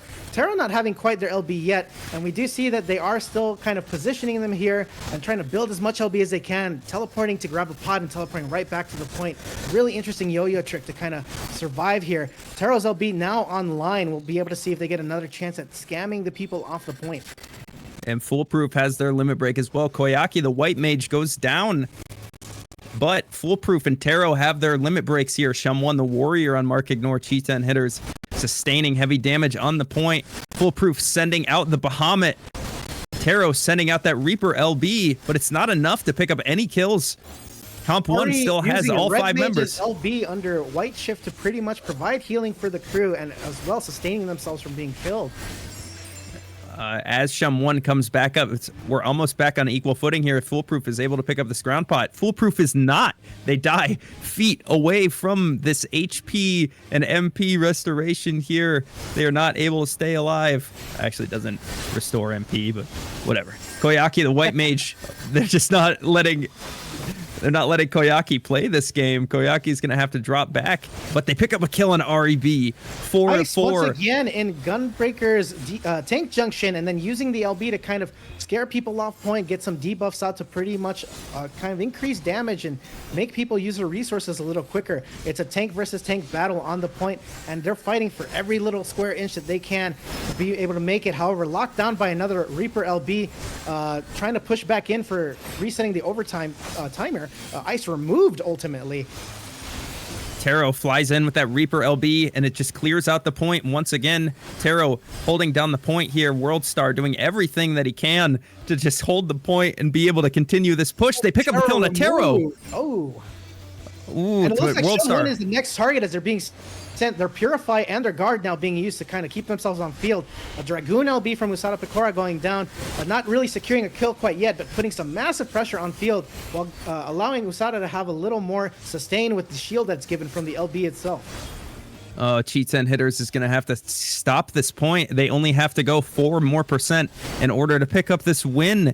Comp Worldstar 1. using the white mage laser. Oh, they push it to the end and are able to secure the win. Comp 1 really showing us that they can really fight for every little moment and percentage of that crystal.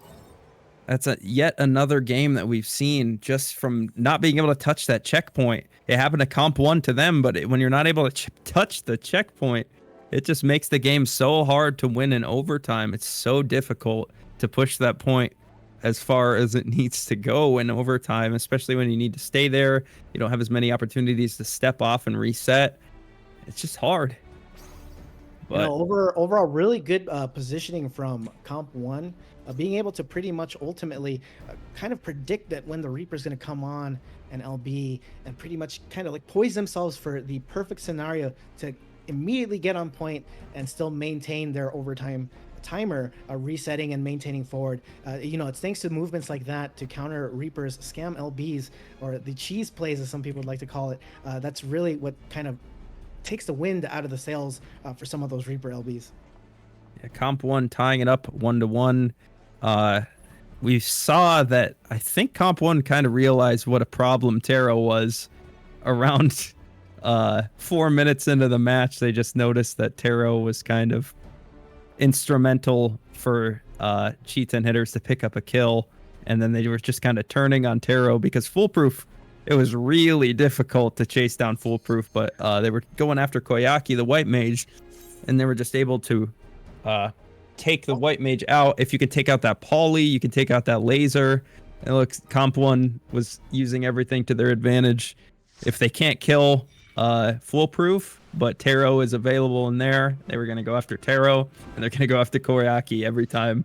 And it ended up with them being able to pick up that W. And it looks like we are here on our whole new map here, which is one of my other personal favorites, Clockwork Castletown.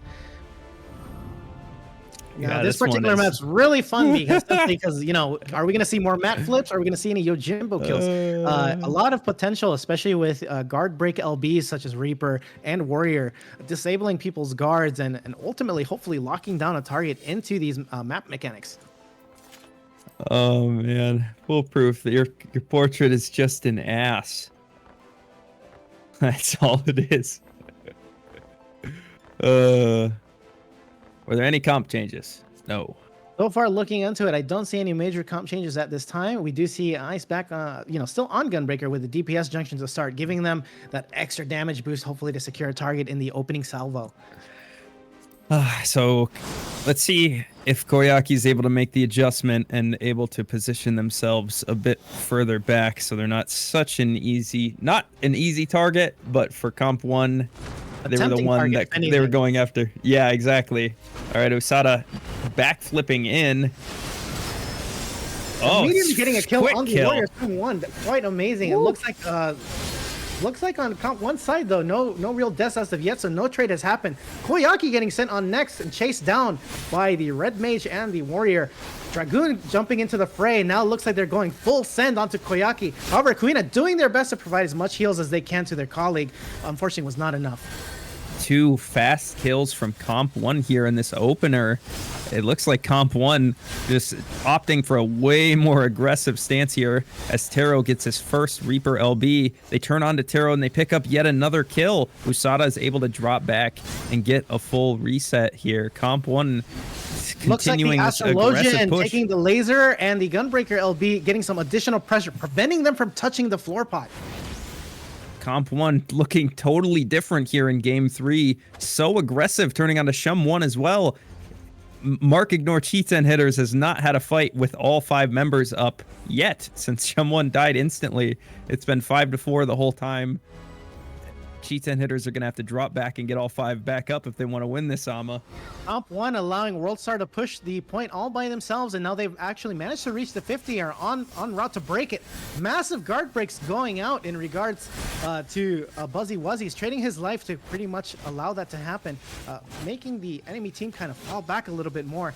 Now with over 95% on the point, which is now broken thanks to the combined efforts of Ice and WorldStar.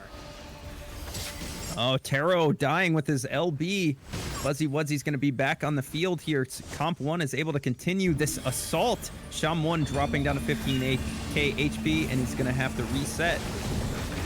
Cheats and Hitters, as we're starting this fiesta time, all the robots start running around all over the place. Koyaki in guard, eating the full brunt of the Gunbreaker's debuff and removed immediately as soon as it drops. Oh no, Cheats and Hitters. We do see Yojimbo bot making its way towards the 50% marker, and it should now be making its way towards the goal. Let's see how this gets used. Taro using the Reaper LB, so not able to use that to guard break everyone. Looks like there's not going to be too many interesting events with Yojimbot here, so no kills, unfortunately. Yojimbot walks away. He's seen enough of this fight. Taro sustaining heavy damage here. Still, Cheats and Hitters for 3 full minutes. They haven't been able to have all 5 up. If they can get all 5 up here, as everybody had to burn their Purify. Okay, if Cheats and Hitters. It looks like so low, Buzzy was coming with a devastating rend. 99.9%. My goodness, it's quite literally right there. Foolproof being now sent on, and we also have Taro the Reaper minied from the mechanic. So unfortunately, as soon as their guard drops, they are probably off the field. Using Reaper LB to buy some precious time. However, looks like Buzzy Wuzzy uses their LB to strip the guard off of Taro, ultimately leading to their death. Wait, everybody's dying.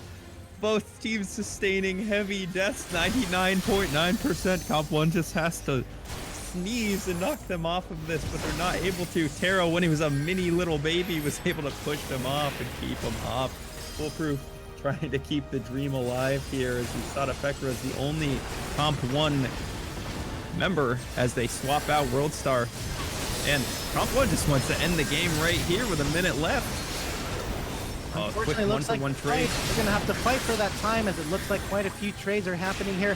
Kuina going down as well as Worldstar.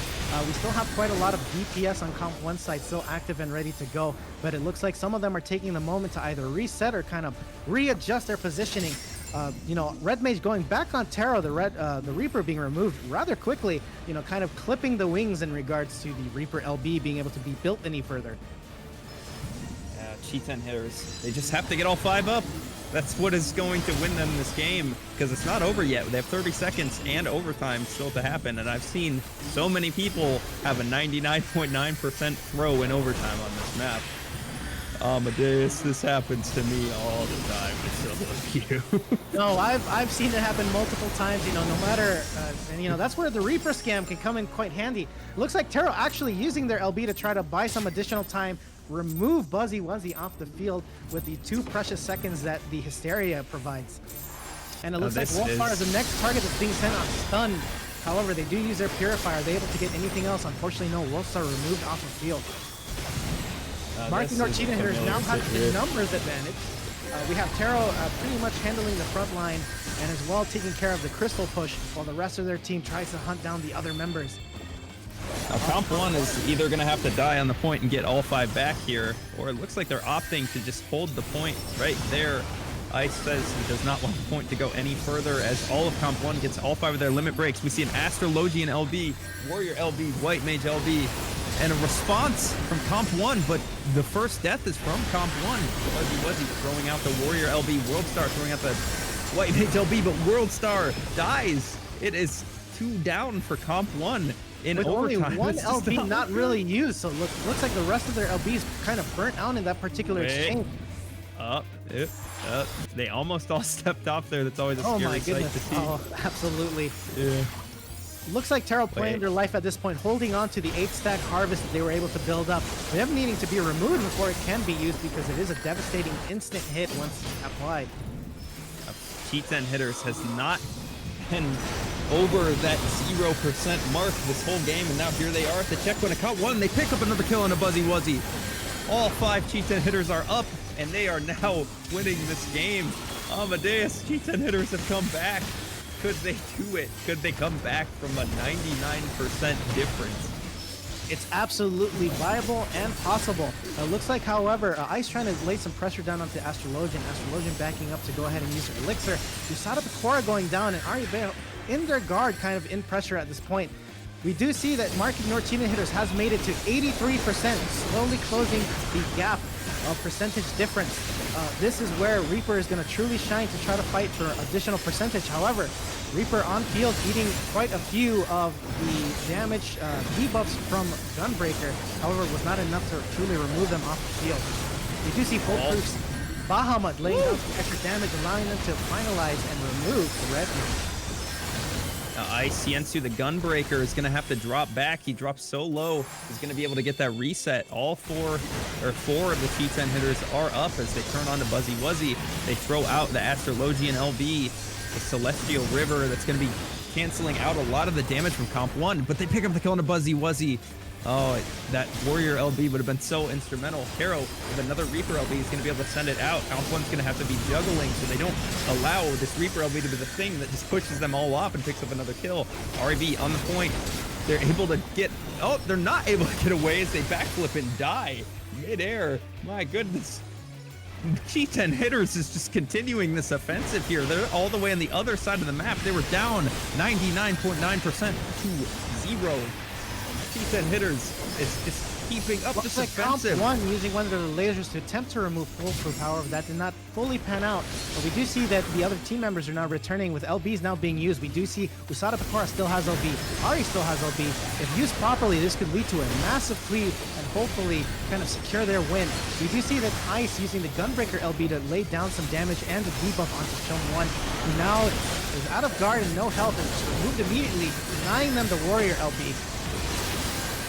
There's so much going on here, but Comp 1 looks like they're able to pick up a couple kills on G10 Hitters, but Foolproof is going to be negating some of that. Oh, we see a Reaper LB, inches gained each time Taro's throwing out that Reaper LB. This is a giga banger, Amadeus.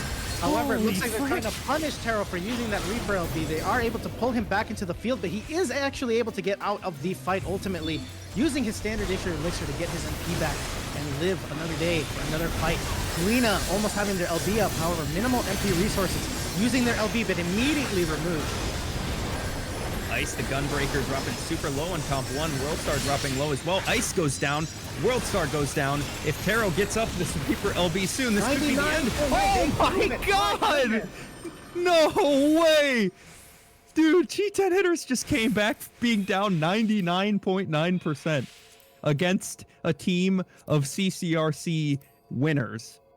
Foolproof really laying down some impressive damage within this 9 minutes and 20 seconds, laying over 1.7 million damage. What the frick? Amadeus, I'm about to nut. Holy frick. G10 Hitters. That was an absolute giga banger of a game. 99.9% overtime win. Literally No way. taking some words from the book of from going 0 to 100. They actually did it. Holy frick. That was insane. Taro on that Reaper. I don't even think it was the Reaper LB there that secured them that win, though. It was just everybody on Comp 1 had to step off. Unless I'm mistaken. Ultimately, the pressure kind of just really laying into it. Taro did have a really high value Reaper LB in regards to A, living, and B, fighting just for a couple more percentage. They went from 90% to about 97 before things kind of slowed down once more. Ultimately, though, it's quite interesting, and just as we mentioned, you know, the high level that these players are playing at, it's really anyone's game. And as we just saw it live here, you know, 0 to 100, we completely thought it was going to go one way, but Mark Ignore G10 Hitters really proving us wrong in this regard. G10 Hitters. Just, oh, that was crazy. If I'm Comp 1, I'm really tilted right now. Anytime, there's nothing worse than throwing that big of a lead. They were at 99.9%. They basically won the game. And then in overtime, oh man, that has to be Yeah, no, so hopefully, tilting. hopefully Comp 1 can put a little more pressure onto Kuina, the Astrologian, as the Astrologian has been pretty vital in maintaining a lot of their teammates up on the field and pretty much yo-yoing their health back from, you know, nothing to something. This is actually what kind of keeps people out on field, and the Astrologian being such a fantastic tool to ensure that a Reaper survives and is able to use their full kit, and as well as, you know, enabling their you know, colleagues such as Summoner to get even more oppressive damage with the combination of Astrologian and Summoner LBs. Now this is a best of 5. There is the potential that Comp 1 could just win two in a row here. You know, G10 Hitters has to win one more. They're able to get it, and they'll be advancing to the grand finals. But this is just, I was, you know, I know all these guys are good, but Amadeus, these guys won CCRC. These are the guys you played against on stage. It's just crazy, isn't it? Yeah, no, you know, it rather is, you know, seeing every day that I see them on field, it actually is just quite a work of art and something really amazing to see. But every day I'm also learning about, you know, other players that I haven't encountered before that that weren't with us unfortunately in CCRC, and just even able to just see their ability as well. It's just like such a big, large, talented pool, and it truly makes one feel like simply a drop in the ocean. All in all, though, it's been nothing but a treat to watch this, because every day, you're learning something new. You're watching some interesting techniques. Initially, even during CCRC time, a lot of confusion on how Reaper would play on the field, but now seeing it used more frequently and seeing a lot of respect towards Reaper and other classes, saying that, hey, these classes are viable. We have used them before. Black Mage, Red Mage, classes that generally people don't agree on taking onto the field, getting some high level usage, and it's something truly excited to see. Yeah, it's interesting. So back around CCRC, the meta was a little different. The meta was all about like the double healer sort of thing, and now we've barely seen anything like that up here at these top levels here. It's just interesting to see. I'd like to see somebody play Sage. That'd be sick. Where are the Sages at? Foolproof with the ass picture. Shum1 with the Warrior DMV picture. Once again, a big mixture of portraits, and now we're landing on one of my personal favorite maps, Las Vegas, or as it's officially called, the Red Sands. The Red Sands, Las Vegas. Was it fun? I lived vicariously through you. I saw the pictures of the crowds waiting for the merch table. It was a wonderful experience. Trying to get to merchandise was a challenge in itself.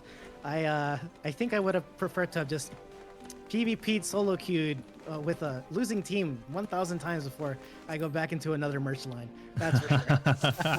Do you have your jersey on right now? Unfortunately, I don't. I actually ended up ultimately, as I designed the jersey for Gnosis, ended up hanging it in a frame, and it's now on my wall. I thought you were going to say like you burnt it or something. But No, that's no, badass. You designed it. What? Yes. Sick. Okay. All right. Here's the opening salve of Arrow getting Yeah. sent on, however, getting a lot of shields in place, ensuring that he survives and gets all the Reaper Elder generation he needs. Worldstar getting sent on with Guard and Purify, both burnt and removed. Yeah, Shum1 was the target once again. Comp1 sending all their resources into Shum1, but they're not able to pick up that kill. Worldstar, the white mage for Comp1, goes down. Fuzzy Wuzzy trying to hold down the point here.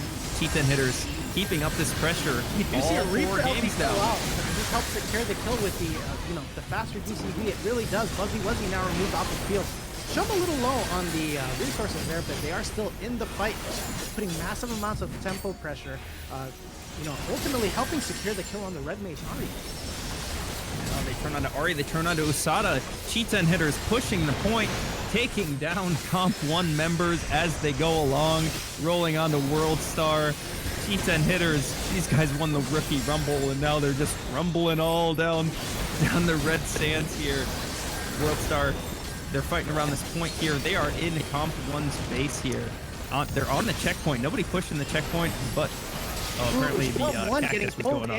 And it's lasered as well, ultimately leading to their demise. You see the Terror is on the field, but they are still generating quite a bit of LB, well over the 50% mark of the limit break. So it looks like they're the target that is high value to remove. Unfortunately, the Arcane Crest did get broken, providing a lot of regen for their team. Ice sending it down Unbreaker LB. Oh, Terror makes it the Oasis. Oh, fruit. A lot happening here.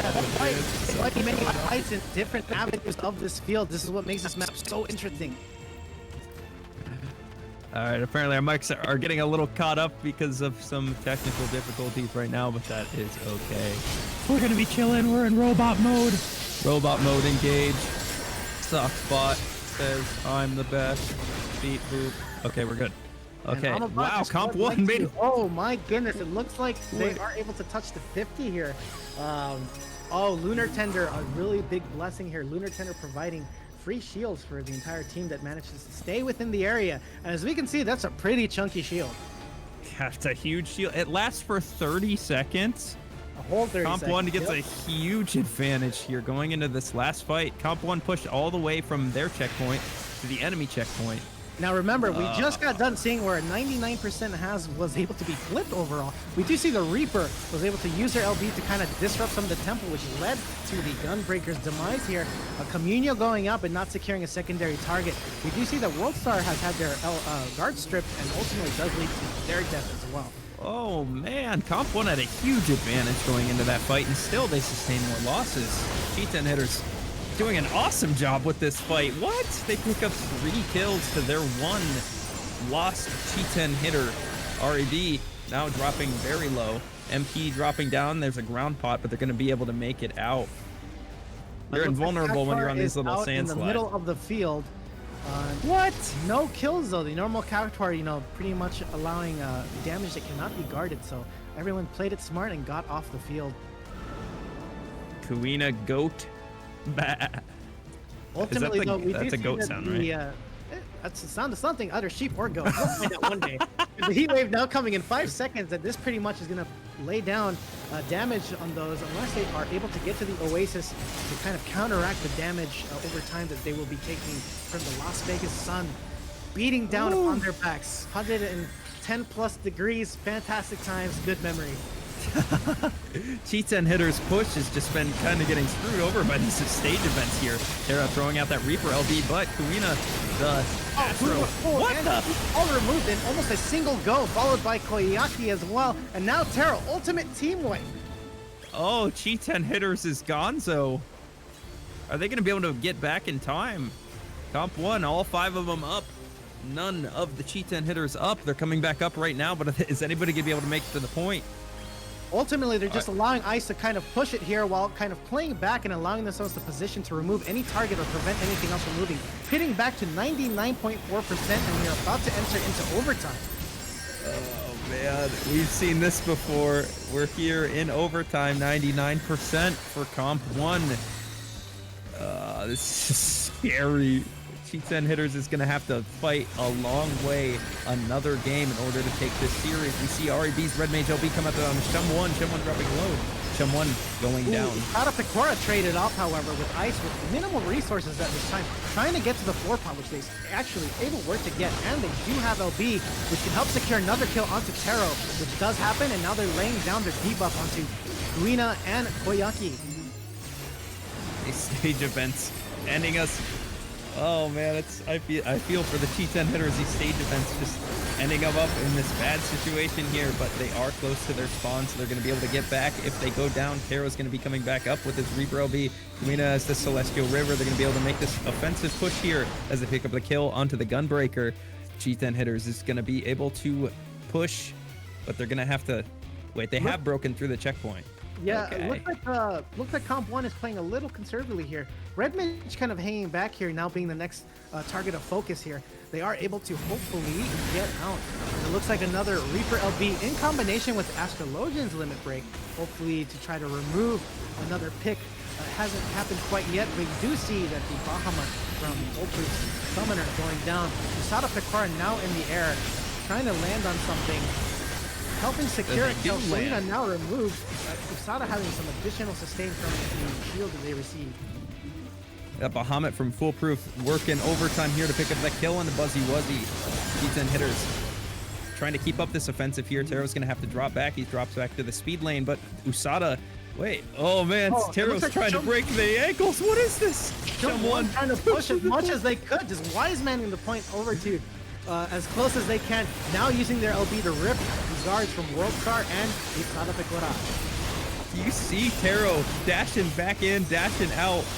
This, oh man, crossover. It's like watching basketball, and they're picking up kills, but it's 2-1. Taro throwing out that Reaper LB. They're going to be able to make another inch or so, pushing this point. Buzzy Wuzzy is actually going out, burning the resources of Ice, Buzzy, and Usada Picora. Ari coming back with a Red Mage LB. Let's see how they use it. Right now they're opting to guard, and they ultimately do use their LB, but not securing a kill quite yet. Kuina, Astrologian's going to have to drop back. That's how you pronounce it, Kuina. Yeah, Yes, that's fine. Kuina. All right. Yeah, Kuina's going to have to drop back. Ice on the point. Gunbreaker gonna try and hold down the point here. Just sparring against Taro. Foolproof has the summer LB coming up. Let's see what they opt for. Gunbreaker running out Setting of up the Nebula, Phoenix. which is their big mitigation, so they are going to need to get off soon. However, Usada's LB landing down and helping secure a kill on Foolproof. We do see that Taro, the Reaper, is almost has their LB once more. They are taking some time to pretty much use their elixir to kind of ensure that they can get into the fight with full resources. And it looks like they go ahead and use the Reaper Oh, LB man. It looks like Ice is trying to counter that with the Gunbreaker LB. Are they able to secure the kill on Taro? They ultimately do, removing some of the resources and the overtime timer running out. It's Cheat-10 hitters not able to secure the another 99 point whatever percent win. Another throw. Fortunately for Comp 1, not another throw, but Cheat-10 hitters. Taro was dashing in and dashing out as often as he possibly could to keep up that pressure there. But it's hard. It's hard in overtime. You got to stay on the point the entire time. But we are going into game 5 of these loser finals of Comp 1 versus Cheat-10 hitters. And it looks 5 like games. The last map for this particular set is going to be Volcanic Heart. Another really interesting map that has some very powerful mechanics that can really make or break a match. Sweaty palms time here, and that's a scary map. It's very snowbally, you know. It's like that's a hard map. Like, I very rarely see a team coming back from like a 99% on that map in particular, just because of how it's set up. That map allowing very easy access into the enemy base, and as well just the back line, so ensuring that like teams that have really good pressure are able to actually try to secure another kill by hunting down or running down a target that has no more resources, and still being able to come back to their team on a moment's notice. Ulta Pop, Merlin is the best, Ama is the best, Sox ASMR is godlike and it can be its own stream. What do you mean ASMR? I've been screaming. I've been screaming. I was not expecting this. It's all good, Sox. Maybe Not it's an time to insult to start a new anybody. career. No, it's a new career. You know, new career potential here. As long as you have the audience to help, create this platform for Yeah. you.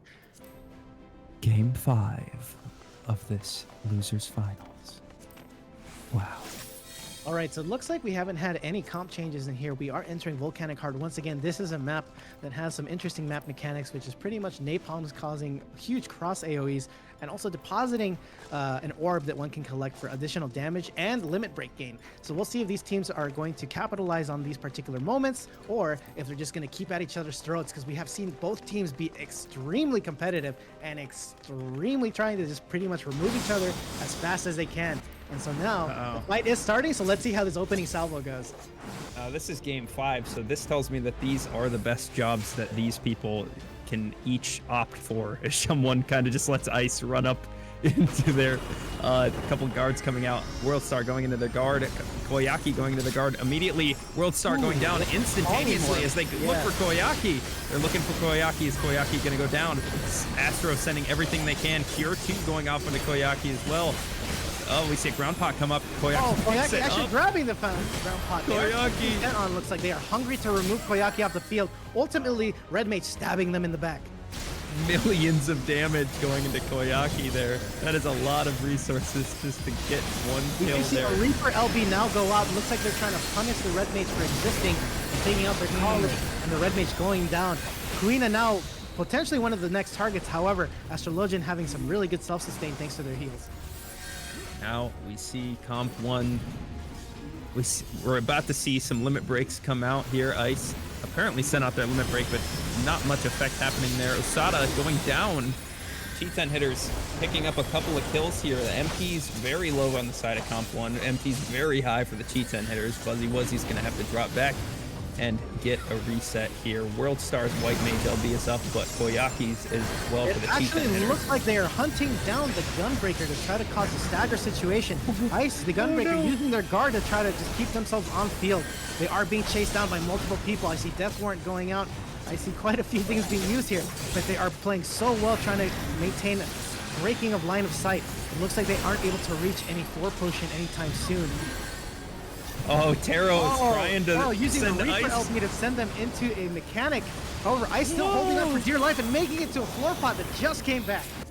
Taro spending everything trying to kill Ice there, but it wasn't enough. Not even a bomb, not even all of his damage. His, what is it called? Tenebrae Linorum or whatever it's called. And we do see here, we have Karina holding onto their LB. We see Foolproof using their Bahamut now. This laying down some impressive AoE damage. We do see that Usada Pectora's resources are being sent. Usada actually going into the air to buy themselves some additional time, as they only have 4,000 HP upon landing. But it looks like they were able to get that HP back up and hopefully get out, but they're being pulled back in by Shum. However, it looks like they aren't the main target. They are able to get out and find a moment to use their elixir. That Dragoon, they come down and they get that 24,000 HP shield. Dragoon, kind of a weak job. I think it needs some buffs. Oh, looks like Koyaki gets taken out, this putting some additional pressure. However, we do see cheat hitters using some LBs. Taro now using the Reaper LB to try to secure the kill onto Worldstar. Worldstar going down extremely low. Pure 2 not able to go off, and Worldstar ultimately removed. Turn on to Shum 1. It is now in the advantage of Comp 1, but the point is being pushed back. Karina, the Astrologian, dropping back. They have a ground pot there, so it looks like they're going to be safe. Taro is doing such a great job with his spacing of just jumping in and out of these fights. I keep railing on that, but it is just cool to see how he's managing all that pressure there. Oh no, absolutely. You know, the worst thing a Reaper can do to their opponent is survive, and with that, they're able to build up a lot of their resources, which are pretty devastating once they're able to get rolling. Looks like they do try to go for a hard punish though, removing Karina and Taro in a single go. Yeah, 2 fast kills. There's a minute left here. It's not the end of the world, but Cheetah Hitters is sustaining heavy damage here. White Mage looks like they're going to be next. Buzzy Wuzzy picking up that kill with the Warrior LB with those enhanced attacks there from that Warrior LB. There's a lot of damage out on the White Mage. Why the White Mage? That the Warrior is now being sent on, almost taken out. They do have half MP. Is it going to be enough for them to actually do anything, or are they just sacrificing themselves for the rest of their team to buy some time? It looks like that was the case, but some of the people have moved up again, so they're now backing it up, trying to pick up any of the orbs that were left behind by the current max mechanics. Oh no! Taro was trying to stall the point there, but it just ended up with him instantaneously dying. Koyaki dying as well. The Astro throwing out their LB. That is disastrous. That might spell the end for the Cheetah Hitters with 30 seconds left the into sole overtime. survivor, but now they're just immediately removed by the entirety of Comp 1. 20 seconds before overtime. This is not looking good for the Cheetah Hitters. They would have to pull off a bit of a miracle here, especially with 15 seconds left and the Warrior going down. As per our previous conversation here, seeing how much movement that this map allows, Comp 1 able to go all the way to their opponent's base and apply additional pressure. We're in overtime now. We see Taro throwing out that Reaper LB. This same situation Cheetah Hitters has been in almost every single game where they've been down in overtime, and they're going to have to come back. They're going to have to push the longest, longest road. Landing a 4-piece Hyper Slur, removing everyone's charger. And so no one can defend themselves from the fear that is Fuzzy Wuzzy, the anger that he contains for this particular match. We do see that it's getting quite a few usages. Koyaki did get removed. Kuina being next on field. Ice having an LB placed on them, but I don't think it's enough as they are able to get out via the speed lane. A Hyper Slur. A Hyper Slur. All right, Taro trying to keep the dream alive. Taro's gonna have to drop back, but he's getting ratted by 2 of these Comp 1. These rats. He's got a Red Mage on him and a Dragoon on him, and there's just nothing he can do. Too much damage has been output before Taro could really admit anything or try to sustain himself any further. Removed off the field, removing the Reaper LB, which is such a valuable tool during the overtime. The overtime timer pretty much behaving almost like a yo-yo, going down and up. We do see that this is a very competitive match at this point.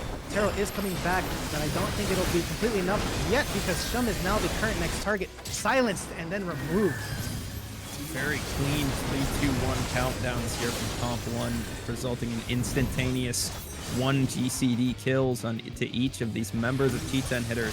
It looks like they all every time they try to get away. Karina. Oh my goodness, one major source of sustain now removed off the field, and with one frontliner removed as well, it looks like it's a free tag for Foolproof is now being removed, as well as Taro eating some of that Dragoon LB and being removed shortly after. Koyaki removed next. Only Lee Shump attempt to get on field, but not able to make it. Completely locked down, ending the fight. And that is all she wrote for the G10 hitters. I gotta say, I was kind of rooting for that team just because they came from the Rookie Rumble and they were playing against some of the CCRC winners here from North America. So this is just one of the newer teams, and they brought it to 5 games and in a very impressive showing, coming back from a 99.9%. Just USADA Picora really showing how impressive a Dragoon can be once allowed to, pretty much get their worm wins out and as well as their LBs out on multiple targets. One major thing that I think truly led to the end of that match was Taro unfortunately eating a lot of that splash damage from the Dragoon LB and allowing them to be a quick follow-up as a secondary target once the main one had fallen. That was just an awesome showing there. Yeah, there at the end, when Taro stepped up, he wanted to stop. I know exactly what he wanted to do. He wanted to stop the point, and I don't think he was anticipating instantaneous 1 GCD death there. But G10 hitters showing up, bringing it to a best of 5 with one of the best teams that North America has to offer. A respectable effort to the G10 hitters, and that puts them in 3rd place. So good job. Going from winning the Rookie Rumble to 3rd place in CC Madness. Well And now- done. Yep, and soon we'll be moving into a very, very interesting match in regards to Comp 1 versus Guangdong Tigers. Oh, we're running Once it again. back. These Yep. are the same teams that we saw in PNC GC2. Oh, these are 2 of the best teams. This is going to be a long set. Hopefully. Because we did see the 2-0 a little bit earlier there from Guangdong Tigers just dominating. And it looks like we're just taking a small 5-minute break at this time. So then once we get done with said break, we'll be moving into the grand finals, which is going to be quite the show. If it's anything to attest to the competitiveness and just how hungry everyone has been to try to get these wins, I think this will be truly a sight to see. Oh, hell yeah. We'll be right back. See ya.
Yo, welcome back. everybody. Here at CC Madness Guard Break, we are getting We're to in the some grand interesting finals. times. Yep.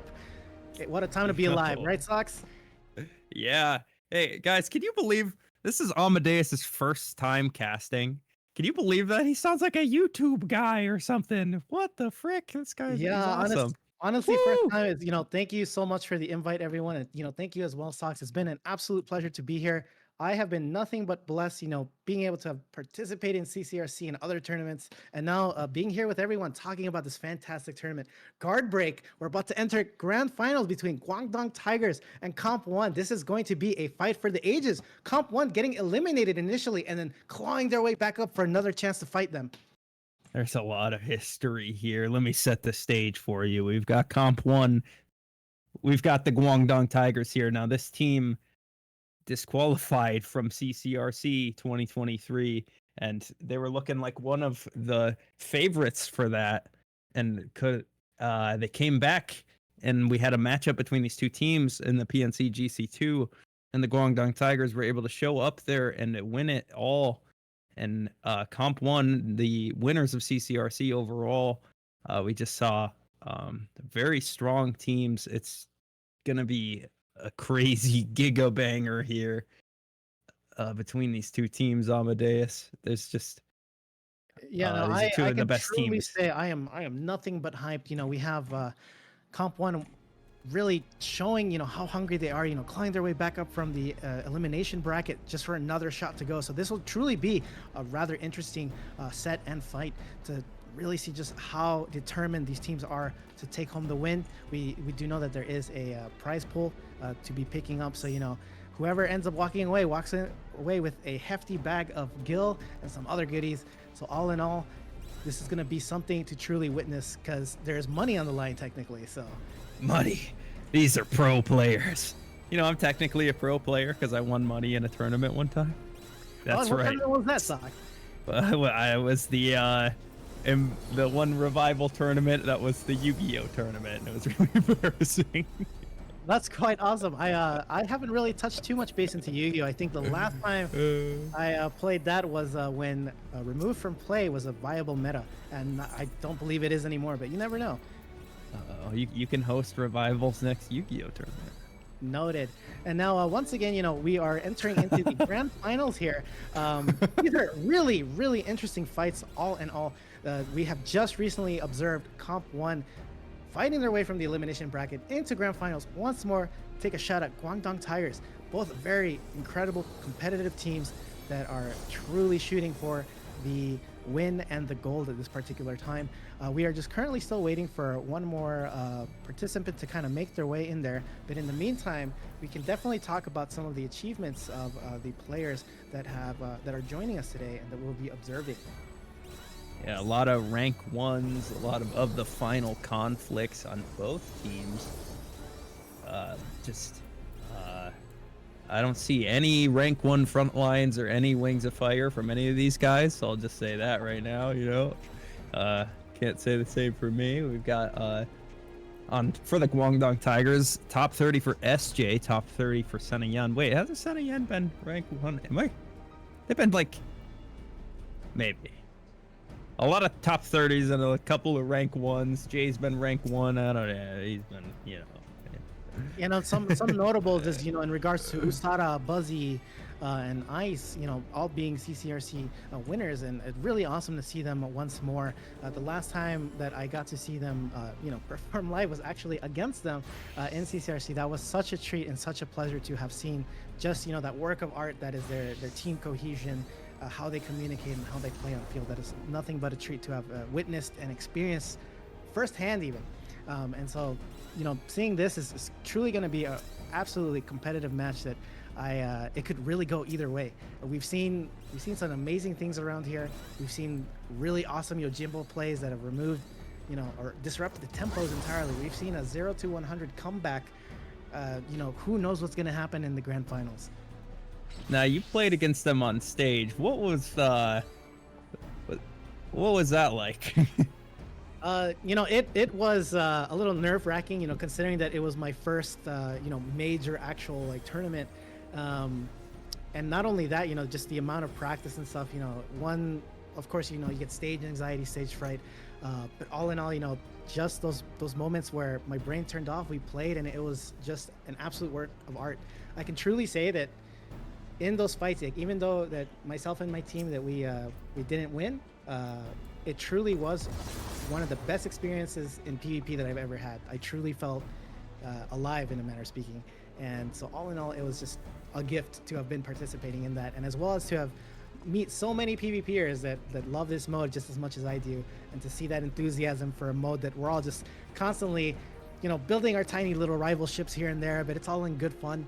And so all in all, it's just been nothing but a gift to have met everyone, to have been up there, and as well now being here as well has been an additional gift.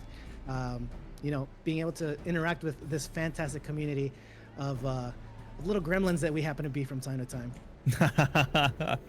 And gremlins we are, as we're getting set up for the grand finals here, CC Madness Guard Break. Why don't you guys go ahead and give this channel a follow, eh? See, they've done a pretty good job here, right? Give this channel a follow right now. Do it now. It's hard. So it looks like we have the initial map bans for the selection. So basically the first choice eliminates 2 maps from being used in this initial fight. I am seeing that Clockwork and Sands were removed off field.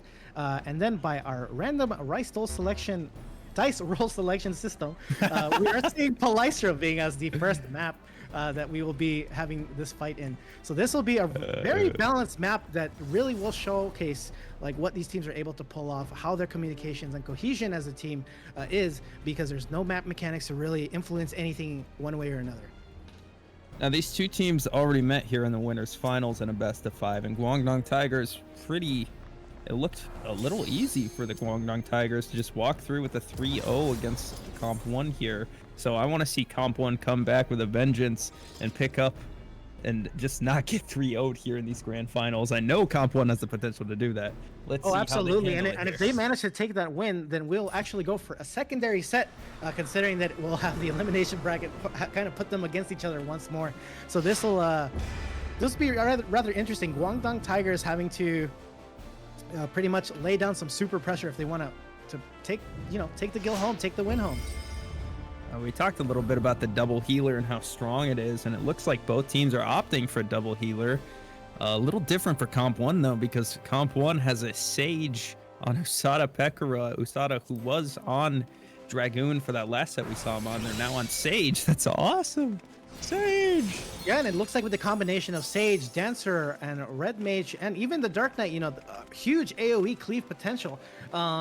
But it also looks like that on Guangdong Tigers, they're setting in with, Jet Vermilion, a really fantastic monk, Meadow with the oppressive summoner AoEs, and Senna kind of covering things as an additional healer, allowing them to cover their teammates and letting them elixir so they can get back on the field ASAP. We're getting started here with these grand finals. Guangdong Tigers, the winners of the PNC GC2, one of the best teams in North America, coming out here in this opener. These comps are pretty evenly matched on paper here. Let's see how they handle it. Buzzy Wuzzy posturing forward on this Dark Knight here. We do see that the initial salvo is now going out. We see Ice, White Mage using the guard. We don't see any trades or kills as of yet. Both teams playing a little conservatively here, trying to see who they can resource down. Usada Pekora now getting sent on. However, they are able to make it back up the stairs towards the floor pot. Meadow Meshi, however, getting hard targeted and removed almost immediately. Meadow, I don't think he had a single death in their previous series. Meadow the first to die in this and now game Jet 1. Vermilion removed next. This putting Guangdong Tigers on the back foot here with only 3 alive members versus 5 from Comp 1. Comp 1 comes out swinging here with a different composition with a Dancer and a Sage. I was surprised that the Sage is very squishy, very little HP on a Sage. They go in and they just didn't explode, and Meadow was the first to explode. So Comp 1 has the advantage here early in this first minute. Amadeus, I wasn't expecting the Sage Dancer to do so much damage so quickly. Jet Vermilion dropping down to half HP. Jet Vermilion posturing forward, going back in on this backline here on this Ice Yensu, the White Mage. He's about to have his Meteor Drive. Huge damage. Oh my 3 goodness. almost dead for Comp 1. 2 down. World Star, My all their goodness. dashes to try to get to the pot. They are able to get it. Jet Vermilion still hot on World Star's heels, trying to secure that kill with Phantom Rush. There goes World Star back home. Buzzy Wuzzy left on point, unable to sustain any further and removed as well. Dying on point so we can go ahead and try to reconvene with their team. Ari as well kind of sacrificing themselves at this point, but they do see an opportunity with the floor pot. They are kind of inching away their way. Backflip and try to break line of sight.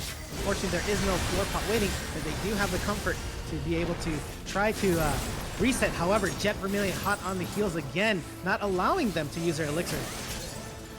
Oh, Jet Vermilion dropping super low. He gets covered by Senna Yen. Senna Yen does have their LB, so it looks like Jet is going to be completely safe here. As they drop back to the point, they have reached the checkpoint. Senna Yen throwing out that Phalanx. Buzzy Wuzzy is invulnerable as well. All right, we see a Sage LB come out to keep everybody alive for the Comp 1. Now, the Sage LB serving a double purpose as applying a dot to those that have to enter it to be able to damage their targets, but as well as providing just additional mitigation and such, also known as the Sage Cage, really providing some zone control on, via Usada Picard. Really well done move. Comp 1 continuing this push here. RAV has their Red Mage LB coming up. Comp 1 does not want to push too far past this checkpoint because they do want to get on the checkpoint and they do want to break it as quickly as possible. Usada posturing a bit forward, but they're going to have to drop back here because Sage, as we know, is very susceptible to damage here. And it looks like that came true because Usada Picard just got removed. Oh, that is going to hamstring the push for Comp 1 here. 5-4, Iciensu, the White Mage for Comp 1. Gonna have to drop back. He's turned into a little piggy. He's getting chased down by Jet. Leave him alone, Jet. Leave him alone. Original DSI picking up the pot. There's nothing that Ice can do. Not enough. So in that case, Ice going down. This is almost leading to a stagger situation. Looks like Art is the next target here. Their guard going down. The Purify not enough for them to get out. They just get immediately removed. And now Buzzy Wuzzy's being sent on with their guard up, now running out. Now, there was just nothing they could do. They were just getting chased down there. Oh, man. Comp 1 is going to have to get all 5 back up. And looks like Guangdong Tigers is just going to push right past this checkpoint here with 50 seconds left in the match. Comp 1 wants to get all 5 members back up. Jet Vermilion drops back. So it looks like Buzzy Wuzzy has now come back to the field. It looks like the group is just trying to find like an angle that they can approach things at. With, as you mentioned, they're having a lot of the healers in this case, kind of Wise Man, of course, the Crystal, and then slightly back off to kind of allow breathing room for themselves. Original DSI having a really good guard against Ice's laser LB and ultimately surviving. Very quick kill onto the Dancer, negating that Dancer LB as they turn onto the Red Mage and they pick up another kill onto the Red Mage. Buzzy Wuzzy throws out the Eventide. He's going to be invulnerable for a few seconds here. But he gets kicked off the point. Buzzy Wuzzy's going to have to hold down the point, but they're fighting into a Phalanx. They're fighting into original DSI's White Mage LB.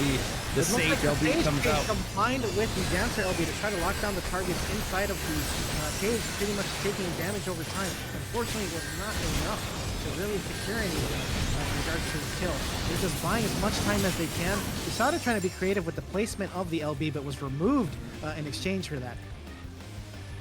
RAB, the Red Mage, all of these Comp 1 players are just trying to go around. Oh, they pick up a kill on original DSI, but Ari goes down as a result. Worldstar is able to stay alive here, but Buzzy Wuzzy is going to try and hold the point until some of these Comp 1 members can get back and get up. And it's going to be a long push. Not really able to kind of disengage and reset with Jet Vermilion kind of chasing them into the back line, doing everything they can to prevent them from getting any value or time to reset. Jet Vermilion, look at him. He's not letting anybody play. He does have his Meteor Drive available. It looks like the tables have turned on Jet Vermilion with Ariave's Red Mage LB taking him out as he tried to dash away, but was caught taking the 2 hits from Red Mage LB. The tables have turned on you, kid. Original DSI and Jet Vermilion go down as well. Medomeshi is going to look to die on point and give as much time for the Guangdong Tigers to get back and get all 5 back up. As we see, the Guangdong Tigers are going to have to drop back. Did I just burp like a toddler? Oh my You god. certainly I did. burped We'll while give them a pat on speaking. your back in the meantime. As we can see here, Comp 1 is now pushing the Crystal. You know, they have the slight advantage while Guangdong Tigers is allowing their members to kind of collect and reconvene. Them having multiple LBs on standby, ready to go. Yeah, multiple limit breaks, game-changing limit breaks, all available here. We see the Seraph come out from Mountain Boop. We see the Meteor Drive onto Worldstar. Worldstar dying instantly. Buzzy Wuzzy throwing out the Eventide. Buzzy Wuzzy's going to stay alive here. Sunny Yen throws out the cover, but Sunny Yen's about to have this Phalanx here. Oh, man. Comp 1 is going to have to fight against a lot of dangerous limit breaks here. If Sunny Yen throws out this Phalanx, that's going to cancel out a lot of what Comp 1 They'll does. be just about up, ready to lay down an aggressive AoE limit break. Bahamut so far has now just been used, and now we're seeing that this is just chunking at people's lives, making them use more of their resources, and in this case, having to play further back. Usada Bakura getting removed, not having any more resources to hang on, and not even able to use their Sage Cage LB. It looks like Ari is the next target, and Worldstar desperately using their limit break to try to lock targets down and buy some precious time. Unfortunately, it looks like that LB in combination with the Red Mage LB was not enough to secure a target. All of that damage sent into Sunny Yen's Phalanx because it was a full Dancer LB, but Sunny Yen's Phalanx LB just canceled out 30% of all that damage and that cover, and just none of it went onto Senna because they're invulnerable. Ice. Looks like Ice is the Jansu. target, but we do see the Sage Cage going up to 5 precious time. Unfortunately, Usada Bakura eating Jet Vermilion, a Monk LB fully sent on and removed, thus removing the Sage Cage as well from field. This only leaving Worldstar and Ari to kind of hold the point. Worldstar going down and Ari locked on the Speedway, clocking them out, unfortunately.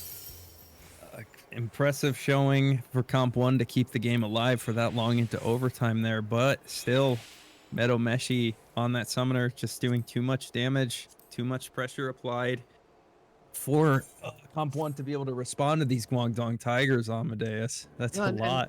And as we can see between Mountain Boop and Jet and Meadow, between all three, having over 1 million damage placed out onto the field. That is really crazy. Yeah, it's like when your MP bar is getting drained that whole time and you're having to slam the recuperate button the entire time, and then you just come to look and find that your MP is completely empty, and then you're gonna have to back out, and that just kind of makes it so you can't push the point. It's just too much, especially with the AoEs coming out, because the AoE damage over times, like the Bahamut, you never really notice, but the Scholar damage over time just takes so much of your HP, and there's just nothing you can do about it. Absolutely. And now we are entering into the next map. We are waiting for the Comp 1 to choose map 2 of this particular set, and we are awaiting to see if there are any composition changes. It looks like that actually may apply. I'm seeing a machinist. Is that what we're seeing here, Socks? Is that something new here? That seems quite fresh, actually. A machinist, interesting. Now that'll provide some extra killing power, not only because of the limit break being so oppressive, but as well as some of their techniques such as drill going through guard. Maybe that can help them kind of try to secure an additional kill. Yeah, guarding below 20k HP, usually resulting in death when you're against the machinist here. Machinist LB paired with anything at the same time is just an instant snapshot. You're dead from 1,000 miles away. Usually paired with White Mage, but there is no White Mage. I wonder how they're gonna send that out. Drill with macro.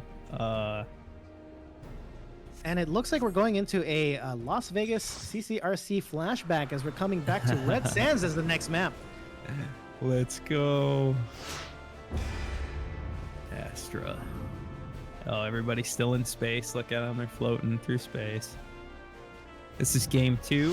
Guangdong Tigers up 1-0 in the grand finals here. CC Madness guard break. Follow the channel. Look at all these DMV portraits. Oh, come on, guys. What is this? Well, it's not the worst thing in the world, as they are trying to get their license to kill. So hopefully they can apply that license and we can see some really interesting fights on the Red Sands. License to kill, I see. We're doing James Bond buttons now. You know As it. we can.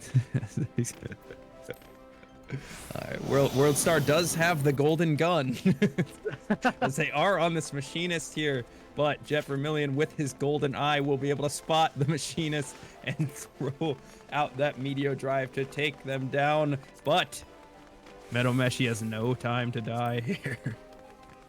And it looks like we're about to start here. Let's see how the teams really approach the map this time. Most teams often going for the Oasis because of the regen overtime that's happening here. So the HOT heal overtime has now been applied to both teams, so it looks like there's been no deviation for that. And so we're going to have a really interesting opening salvo, considering that both teams are now getting health every tick. All right, Ice, Ciensu, the Gunbreaker going in immediately on the original DSI in the Speedway. Original's going to float away. We're seeing a lot of guards coming out instantly. No cover yet from Senna Yen. We hear the Machinist throwing out their drill on the Jet Vermillion, but it's not enough. Covered by Senna. That's a really clutch cover. It allows them to get full HP and then just pretty much apply more forward pressure to their backline opponents. Looks like Jet is on top of WorldStar, trying to pretty much lock them down to ensure that they don't get too much usage from any kind of prone AoEs that they have access to or stuns. So it looks like everything's going on to Jet, but Jet using Riddle of Earth to make their way out. Yeah, Jet pulling free the Comp 1 away into the speed lane. Ice, the Gunbreaker, goes down, and it looks like Guangdong Tigers is just going to be able to continue this offensive as Jet is just being a thorn in the side of Comp 1. He was getting sent on stunned a few times. Phantom Rush going out, but not killing them, so they are able to get away and get to the floor pot. And now it looks like they're taking the time to kind of heal themselves up, so let's see what Guangdong Tigers is going to be laying down into. We do see that the Lunar Tender is on the field applying massive shields to those that were able to catch it. And it looks like that was mostly for Guangdong Tigers, now having a shield advantage on top of it. We see a Meteor Drive coming out onto World Star, the Machinist. The Machinist is not going to be able to use that limit break here. We see Metal Meshi throwing out the Bahamut as well. Tons of damage going out. Fuzzy Wuzzy throwing out the Eventide, so he's going to be invulnerable for the next 10 seconds. Iciensu dropping so low. Iciensu in guard. How in the world does Guangdong Tigers have all of their HP and all of their MP after that fight? And it looks like Buzzy Wuzzy, unfortunately, having his guard trying to maintain here, lose all their resources for mitigation and get removed. Guangdong Tigers still continuing this offensive here. We're not even halfway through this first match. From the Phantom Rush from Jet Vermillion, removing an additional damage source, and as well as the Macrocosmos, which would keep them sustained. Major sustain removed off field. We do see that WorldStar still has their LB. Haven't really gotten a big use out of it quite yet. Unfortunately, Guangdong Tigers really laying down some heavy pressure and constantly moving forward with the point. Guangdong Tigers, they still have Senna Yen's Phalanx. Senna Yen gonna look to cancel out somebody's limit break, somebody's damage. Yeah, they seize the Gunbreaker LB, throws out the Phalanx, canceling out that Gunbreaker LB there. Machinist LB as well, and the Celestial River from Asada Pekora. But Guangdong Tigers still, none of them have died, but it looks like the Heat. Heading out by just very minimal HP, literally nothing, as they were chased by the Red Mage. They are now on the Oasis, getting a constant regen and covered by Senna, allowing them to effectively heal themselves from nothing to something. Comp 1 now has a stage on their side as the Guangdong Tigers aren't going to be able to drop back and get that Oasis buff to cancel out this hot, steamy Red Sands weather. It's a hot one out there today, folks. It certainly is. We're probably looking at temperatures well over 125 if it's killing them that quick. But all in all, it looks like original DSI stayed on point here, getting whatever sustain they can on themselves. They did get Soul Survivor placed on them and then sent on, so they are officially removed. So they can join their team once again, sacrificing themselves. We're going for a reset angle at this time. The reset angle. It's looking like a reset angle, and original staying alive long enough that they're going to literally. I'm talking way too fast. It's probably just some symptoms of heat stroke. Don't worry, they're socked. But it does look like original DSI is moving up to meet up with their teammates here. Fuzzy Wuzzy using their LB Eventide, maintaining how invulnerable they are now. They still have about 3 or 4 seconds left on field. Let's see if they are the main target or if there's a new target in place. It looks like ultimately they have not sent on them, but now a laser going out, taking and laying down AoE damage, clean damage on Buzzy Wuzzy, WorldStar, and Usada, really eliminating them almost within an eye's blink here. My goodness. Huge White Mage LB there from original DSI, picking up 3 3 kills from Comp 1, 30 seconds left until overtime. So much, look at all these footprints around the point. Everybody fighting around this point here. ICNC looking to drop back to this Oasis and try and stay alive as long as possible. Comp 1, nobody's on the point. It looks like the Guangdong Tigers are going to try and leave the point towards the center. They actually are leaving it kind of like in a state of limbo so that it's harder for the other teams to make their way towards that. It's actually a very smart technique here, as it does not going to allow for the overtime and us ending the game right there. Damn, Guangdong Tigers. They've got the macro play down and the micro play, it seems like, because there was that fight where there were so many limit breaks going off and just no HP was lost and no MP was lost at all from the Guangdong Tigers there. No, absolutely. You know, Guangdong Tigers really showing, you know, how powerful zoning can be, and so overall, like, this is really putting some crazy pressure. So we are now we're now into map 3. We are waiting for Comp 1 to make the decision there, and so in this case, because Red Sands just happened, it cannot be used again. So hopefully we get a new unique map choice here. I love Guangdong Tigers' picture. You've got the Windows XP generic background, and it's not even activated Windows XP. I mean, there's a tool for that, as there is a tool for anything else. But as we're moving here, Guangdong Tigers really showing, you know, just how sharpened players, you know, sharpened claws these players definitely do have. They've got 30 days left to activate. What's the rush? They got 30 days. And then these kittens, look at them. Look at the cats. Meow. Now looking Any at cat havers in the queue? We have Goemon the cat. Goemon the cat. One of our favorite cats here around CC Madness is Goemon, and but yeah, for those that have pets, I'm sure that it could probably look similar to here in the Comp 1 photo. But it's starting to kind of get kind of scary here, seeing how Guangdong Tigers is showing the difference between a tiger and a kitten. Meow. Meow indeed. Any meows in the chat? Meow, meow, meow, meow, meow. Meows in the chat. It looks like the next map was selected, and we are going to Clocktown. Oh man, I don't want to see a 3-0 from the Guangdong Tigers. I am kind of gonna root for Comp 1 to come back for this one. I want to see more games. I want to see Comp 1 adjust here and take down these monsters. Give Guangdong Tigers their first L in this tournament, because they've been undefeated thus far. Surely the Guangdong Tigers aren't indestructible. Clueless emoji. Surely. Now entering Clocktown, we're gonna really see another interesting fight here. Another map that has some really intense mechanics that can happen, and it can really change the outcome of certain fights depending on where they are at and how things are kind of capitalized upon. So I'm very interested to see.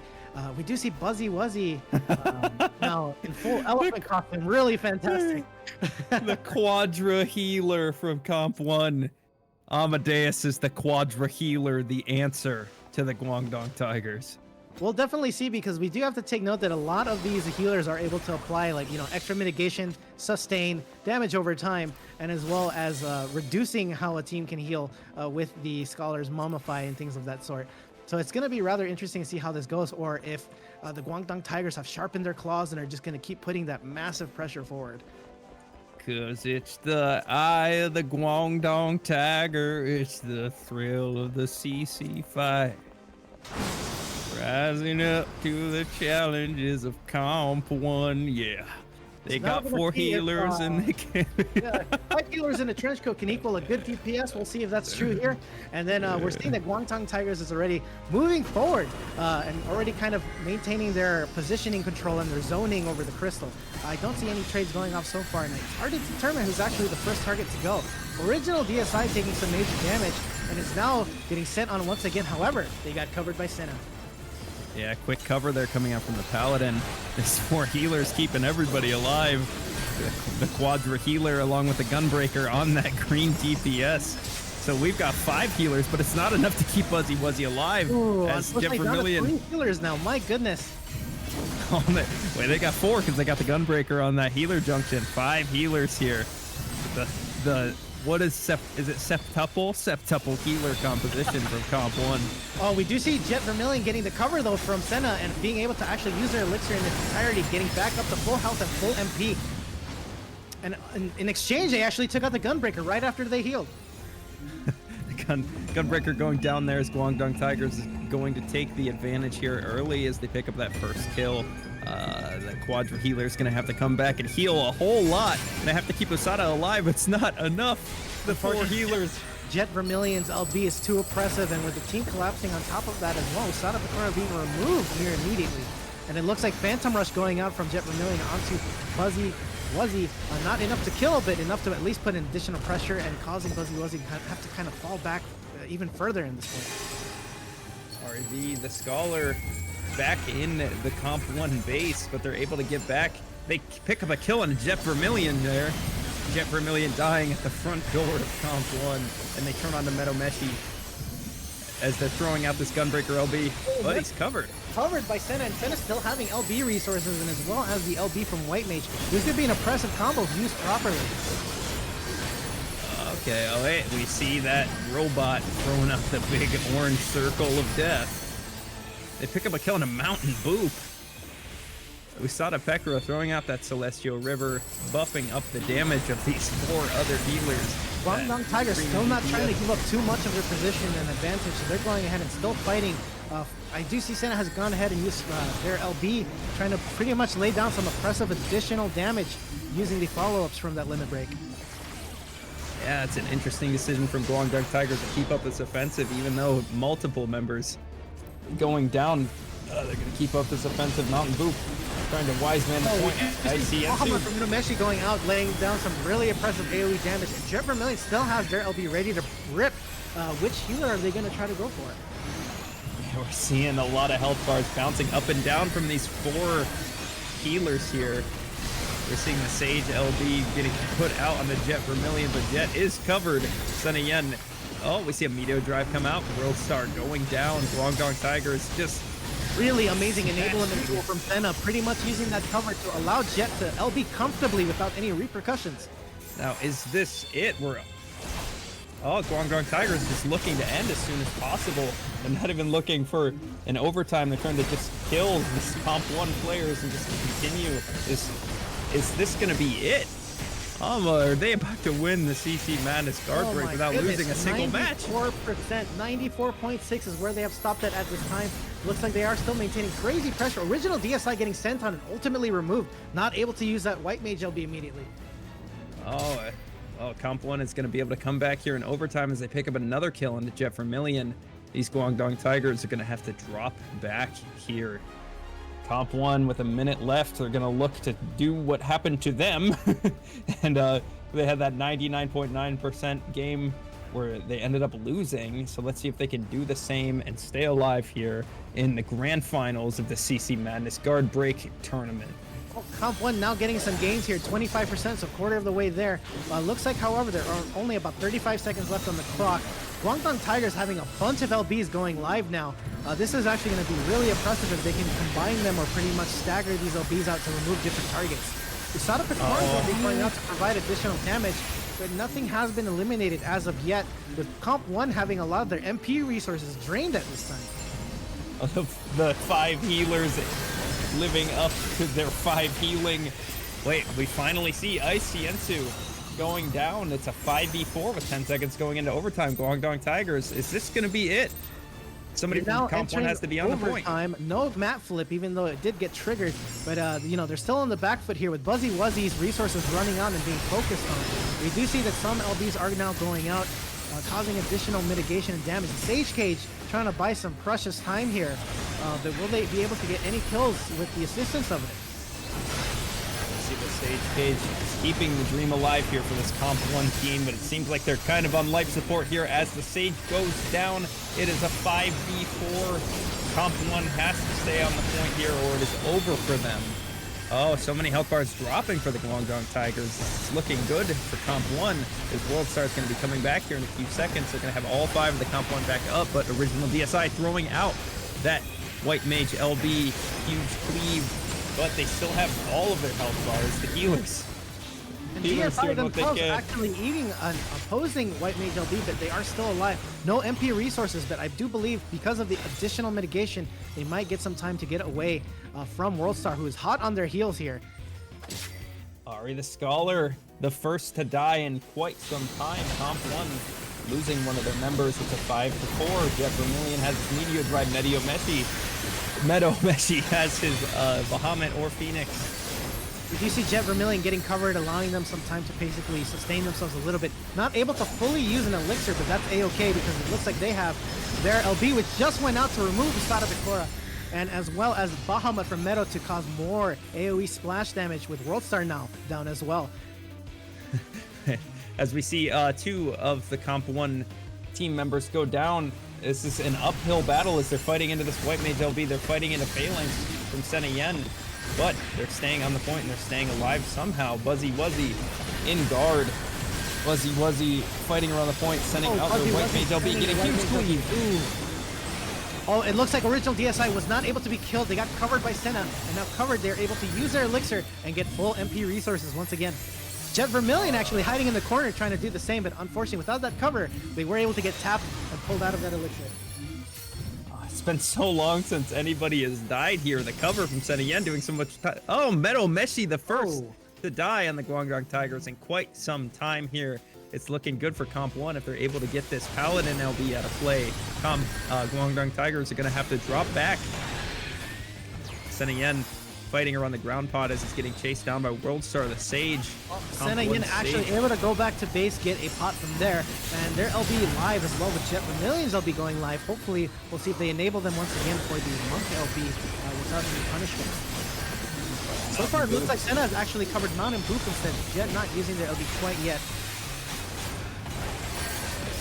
Sena Yen has been holding onto this Phalanx for Jet sending their LB into Ari. Scholar now removed off the field. That is going to remove a potential Sarah, but it looks like Worldstar counters with the Sage Cage and as well as Usada Picora's LB causing some additional damage. Senna saving that Phalanx for the Sage LB in order to counter it. Original DSI dropping very low, but they're able to get all their health back and send out their LB. We see the original DSI laser on Usada Picora now removed with the combination of Jet and Meadow. Buzzy Wuzzy having to back off, leaving Ice on field right now. The Comp 1 is going to have to get all 5 members back up. We see Buzzy Wuzzy dropping back, getting a reset. Iciensu playing around the point. Iciensu has swapped to Tank Junction. There's only 4 healers on their team now. Oh no! It looks like that Tank Junction is paying off and keeping Ice on field just a little longer in this case. Ari was able to use their Seraph LB to kind of provide some more precious healing in seconds to Ice. Ice almost happening LB in as well as Buzzy Wuzzy, but we do see that Jet Vermilion's LB is almost live again, as well as the laser from original DSI and Mountain Boop's own setup. Let's see who Jet Vermilion decides to send this LB on. Does he send it on the Sage to secure the kill? Who's he going to go for? Mountain Boop dropping so low, but he gets covered at the last second by Sena Yen. Jet Vermilion still has his Meteor Drive. He's going to wait for more of his Guangdong Tigers in order to secure a kill when he sends that Meteor Drive. He sends it onto Usada Pekora. Usada Pekora getting locked down and lasered. Fantastic combination from original DSI and Jet Vermilion. And Buzzy Wuzzy now on the back, but no MP resources and guard is now down. Jet Vermilion hot on Buzzy Wuzzy's tail here. Is he going to secure the kill or just keep the pressure going up? It looks like Buzzy Wuzzy eating a Phantom Rush, and the follow-up removed off the field by Jet Vermilion. Damn, Jet Vermilion sending out that Phantom Rush, securing that kill. Meadow Meshi now has up their Bahamut. 2 of the Comp 1 members are down. 3 of the Comp 1 members are down. Worldstar and REV doing everything they can. It looks like another stage out to buy some precious time, but Ari still getting sent on. Seraph will be almost coming out. You know, it really showing that these multiple healers are able to keep some crazy sustain here. But sustain is only so much, you know, they're going to need some damage to remove some of this pressure. Yeah, it seems like that's what they're lacking, is a big burst all at once in order to send it all out. They would need to really coordinate around the Gunbreaker LB, really coordinate around the White Mage LB and Macrocosmos all at the same time. But still, they're fighting against Mountain Boop on the Scholar. They're fighting against Original, canceling out some of the damage done with that White Mage. Oh, looks like man. Original countering Wuzzy's LB with their own and actually getting them in really low resources. Not able to secure a kill on Buzzy Wuzzy, but was able to put quite a bit of pressure on him.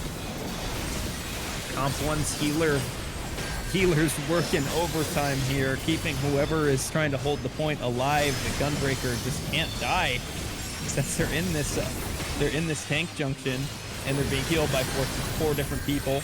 They have the Sage Guardian on them. It's just, it's a lot of damage you'd have to do in order to kill a Gunbreaker there. Oh, Buzzy Wuzzy dropping down. Buzzy Wuzzy dies. And unfortunately, they tried to 5-4. trade for the original DSI, but it did not go through. And now Jet Vermilion having free reign for their LB, as well as Mero having another Bahamut ready to go. This could cause a lot of AoE splash damage and really eat into the MP resources of Comp 1. And we do see that the Bahamut goes on. Ari now taking massive damage from the Jet Vermilion Monk LB, and now ultimately removed off the field, causing a stagger situation. And so now it's 4-3-5 on the Crystal. And it looks like they're trying to reconvene on the Gunbreaker, removing a lot of the MP resources before it can get its LB up. Original trying to actually heal, but actually chased down by Buzzy Wuzzy and Worldstar and removed. Finally, they're able to kill Ice, but Ice had that Gunbreaker LB, could have continued to live there if only he'd gotten a second to drop back, maybe get a reset. Oh man. We do see another Sage going out to kind of enable the healers to get in there on field and do their job. USADA Picora trying to heal as much as they can, even though their own MP resources are rather low. We do see that a laser from Buzzy Wuzzy has gone up. It has not fully secured a kill. We do see that Jay is actually able to go ahead and use their elixir thanks to the assistance of Senna, who has used their LB as well to enable themselves to maintain on field even longer than they should be. And with that, they're able to remove Ari. My goodness. Yeah, this is like nobody's dying here, and when they do die, they die instantly. Oh, well, man. it looks like USADA has minimal resources. They were able to get out, so it looks like on point though. We have Ice once again getting hard focus and remove ultimately, taking out one of the major frontliners that they need to sustain. Buzzy Wuzzy now taking the mantle of frontliner and staying on the Crystal here while getting sent on by Manan Boop and Jet Vermilion.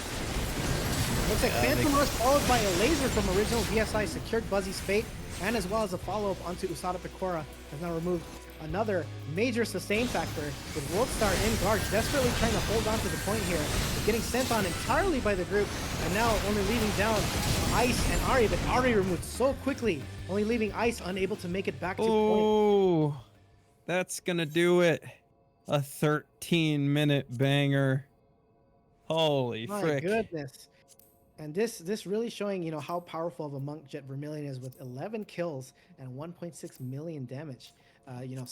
Also assisted by, their teammates, Mero Meshi here with 1.7 million damage, but really seeing some crazy Sage play from Worldstar with over 2 million damage. Unheard of. That's right. The Guangdong Tigers undefeated in CC Madness Guard Break. Undefeated. Awesome. Oh man, just a dominant display from the Guangdong Tigers. I'm glad that Comp 1 was able to extend the game out for that long and get the 5 healers to work there and kind of make Guangdong Tigers sweat a little bit there at the end. So I'm glad that was absolutely. They definitely fought for every little bit of percentage that they got with the Crystal. They did such an amazing job at trying to rotate people out. That's why this entire match has gone to over 13 minutes, literally because of just how much patience and determination that they had in regards to swapping people out, using their LBs effectively to stay on point as long as they can to try to secure a kill. But ultimately, we do have our winner in the grand finals, which is Guangdong Tigers. Guangdong Tigers. Let's go. Very well done. Give it up for the Guangdong Tigers. Claps in the chat. Where's the clap? It surely is a clap. Yeah, right? honestly, a lot of claps and drippies all around, if anything. Once again, Guangdong Tigers being SJ Sharks, Jay Vermilion, Senna Yen, original DSI, Manan Boop, and Mero Meshi. This was a really amazing fight overall. All in all, this was extremely competitive. As we mentioned, a lot of these people playing their best classes, and we are actually going to be very lucky to have some of them here joining us, so we can get a little bit of exit interview. Oh yeah, some familiar faces. Let's see who's joining us. Some of these gamers. Just me for the moment. Oh, okay. Before we segue into that, I'd like to shout out Primal Pit 2. Today is the last day for signups, and I will be posting a link in the chat. You guys got click on banned the in the join. chat. Oh, no. I got removed. Are we able to be heard on screen?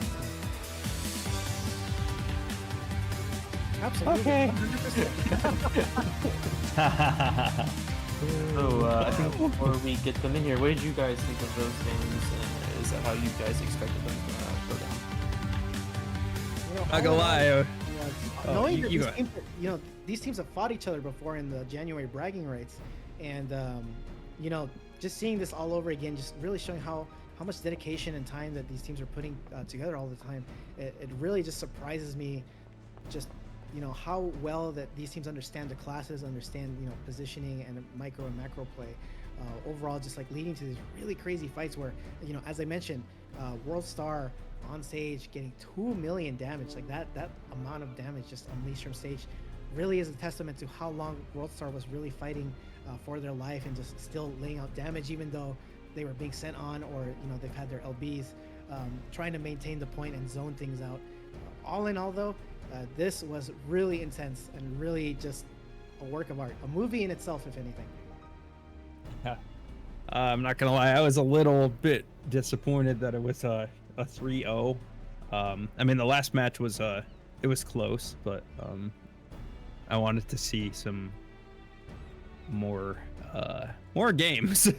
Absolutely. If Comp 1 had actually won the set, we would have gone to an additional second set, which would have been pretty intense to have seen as well.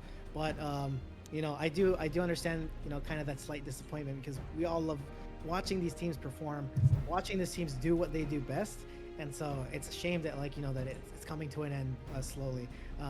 But you know what? We have other events, other things happening. As King Coconut has mentioned, Primal Pit 2 signups, they end today. So if you are interested in joining, or we have other teams here that have been competing and still want to get back on the field, now's a good chance. Go sign up. Sign up for it. It's gonna be Okay. cool.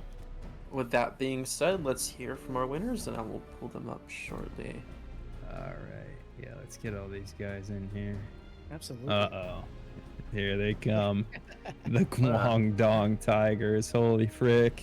It's Hello. Meadow Messi, That's me. That's Mountain Boop, Jet Vermilion, rather. Oh, whoops. Yeah, no. Win. No. Jet That's Jet Vermilion, also Vermilion. known as Jay Vermilion's brother. Thank Yeah. you. Yeah, yeah. Thank you. And who's We've Chomo? got- Isn't it Senna Yen? We've got Senna I don't know Yen, that yeah. guy. Senna Yen, we've got original DSI. Holy frick. These guys just won the CC Madness Guard Break tournament. Guys, you kind of dominated there. What the hell was that? Holy frick. Yeah, we were kind of cranking a little bit. Yeah, you guys were cooking. It seemed like it was really like 3-2-1. Like, I saw every single time Jay got a Phantom Rush and Original had up the White Mage LB. It seems like people were dying just like right away. Now I'm rather curious myself too. What was your initial reaction upon seeing the 4 healer 1 gunbreaker green gummy setup? That we lost. I don't know. I wish there was happening in this game. That shit was annoying. I didn't realize. If I saw their combos, I just would switch comps to make it easier, but whatever. But fall Yeah. asleep, bro. I know, Yeah, it was a absolutely. That was 13-minute. such a long fight, but you guys really gave it your all. I saw really fantastic combinations and enablements from LB. Jet having the cover, being able to freely LB a target and not be punished for it. That was really intense. Another question that I did have as well is, how was the road to grand finals here? Was there any like troubles that you guys ran into, like training, scheduling issues with trying to get trained up, or was it all just business as usual? I mean, keeping it a buck, we're kind of taking a breaks in, like What? from most hardcore scrimming and shit. Yeah. So prior to this, we had like 1 scrim session, and then 2 weeks ago we had another or something. Yeah. But overall, we're not really too worried about our fundamentals suddenly dropping. So it wasn't hard, but we still want to win, so we're not gonna like completely hard throw. Oh no, absolutely. So from what you're saying, it kind of looks like, you know, a rather relaxed, grim schedule here. You guys are taking a much well-deserved break at that. So hopefully everyone can have a fantastic little vacation there. But no, all in all, we definitely do see, you know, that those strong fundamentals and the cohesion that you guys have as a team has been nothing but amazing to watch. So that was a pretty dominant performance from you guys. I want to say, like, awesome. It was really really good, and you guys, I think you guys are the best team that we have in North America, and you've proven it now 2 times. So what can other teams do to bring themselves up and kind of be able to match you in like, what can they do to learn, and what can they do to improve, or in your opinion? Yeah, well, my biggest advice to teams, just in general, is confidence in calling. Like, No Flame, you can be either fresh, mid, or like a high-level team, but if your comms are shit, and you don't have the confidence to make fast calls, and your team doesn't have the confidence to follow up on the call, then you're probably gonna lose every game. Yeah. It's just the starting point, and it's a really good kind of framework to follow, even if your mechanics are not as good. I think it's really important for people to communicate when they have damage, when they have CC, so you're on the same page, do a countdown, kill people, prep up for a fight that's gonna happen, like macro-wise as well, right? Like, you have to say those things in advance. Like, for example, I think on game 2 of Red Sands, where we held point back going into OT, like, that stuff is really simple, or even just like dying on point. But I think a lot of teams just kind of autopilot, or like don't think of that stuff, or don't comment, so that doesn't happen. People just, so it's important to, you know, you have to have confidence on your class and confidence with your team that you can sync stuff up. And I think talking is always really important to help that, but also, you know, just being comfortable to like talk about things happening in the game, you know, saying whether a guy has no Purify, no guard, you know, calling out different LBs. Just communication in general is really important to know what's happening. How about you, Senna Yen? Do you have any specific advice for other teams, or what's like is there anything you guys would consider like secret, or like it just all kind of seems like just kind of nailing down the fundamentals and just being able to play your job well, but is there anything besides that? I mean, I was just gonna say it's like related to that. Just like play what you're chill with, honestly. You know, play what you're comfortable with. Right. Yeah, absolutely. So, I mean, some of the 2 biggest takeaways we can take from that, Sox, is that one is that communication is the foundation of so much success. You know, be it in workplace, be it in life, or even PvP, communication is really the foundation of so many good things. And as well as, you know, as mentioned by Senna Yen here, comfort. You know, always play your comfort. You don't have to play something you're not uncomfortable with just to try to make a group work, or or, you know, like just to make something work here, you know, try to combine something. Play what you know best, because of that way you can bring your best. No, I was also the teams with more CAC girls always win. I've studied. True. Based. And noted, Absolutely based. 25% increase in Fanta sales now. You know, more Yeah. cat girls now. Yeah. Now, That's me and propaganda. Amadeus, we were all talking. Amadeus got to go to CCRC and play on stage, and I told him both of our teams weren't able to do that. So this man got to live our dream. Damn it. That's right. I mean, Hey, none of us. I asked to win. Fuck you guys. Yeah, Jay and I didn't compete in CCRC for some reason. I don't know why. Yeah, me neither. I don't know. Little weird. Yeah. Something weird I happened. didn't feel like going. That's why I didn't. Oh yeah, go. yeah, Yeah. yeah. Something weird Yeah. happened for sure. Yeah, but it's nice that we can all commiserate about Yeah, that. you know, the invite got lost in the mail, you know. Yeah. Yeah, something like that. Yo, Moose did. No, I think he got redirected to your house, Hama. Well, I Yeah, think, you know, I think some of us got the invitation. I don't know. It's so weird. Me and Tom got invited. I don't know what happened. Oh, It's just weird. well, we got like a partial invitation. Not the whole ring. Oh, yeah, I see. Now, PvP overall, do you guys have any plans after this? You said you're gonna take a break. Are you gonna continue? Is that gonna continue like to the next expansion, or? Yeah.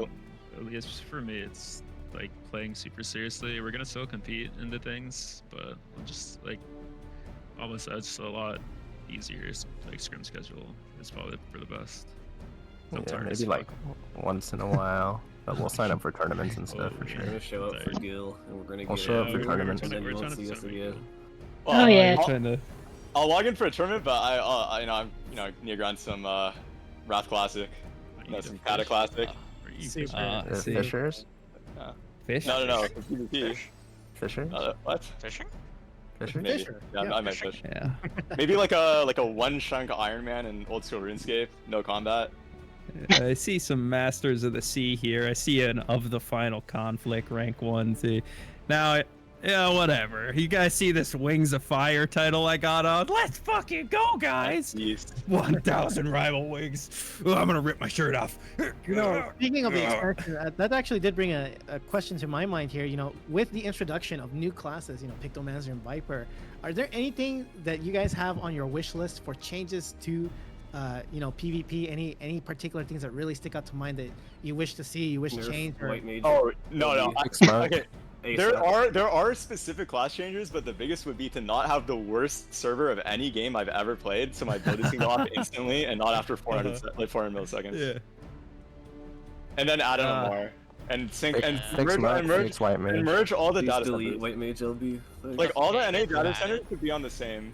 That'd be fantastic. We'd get so many solo queue pops that way.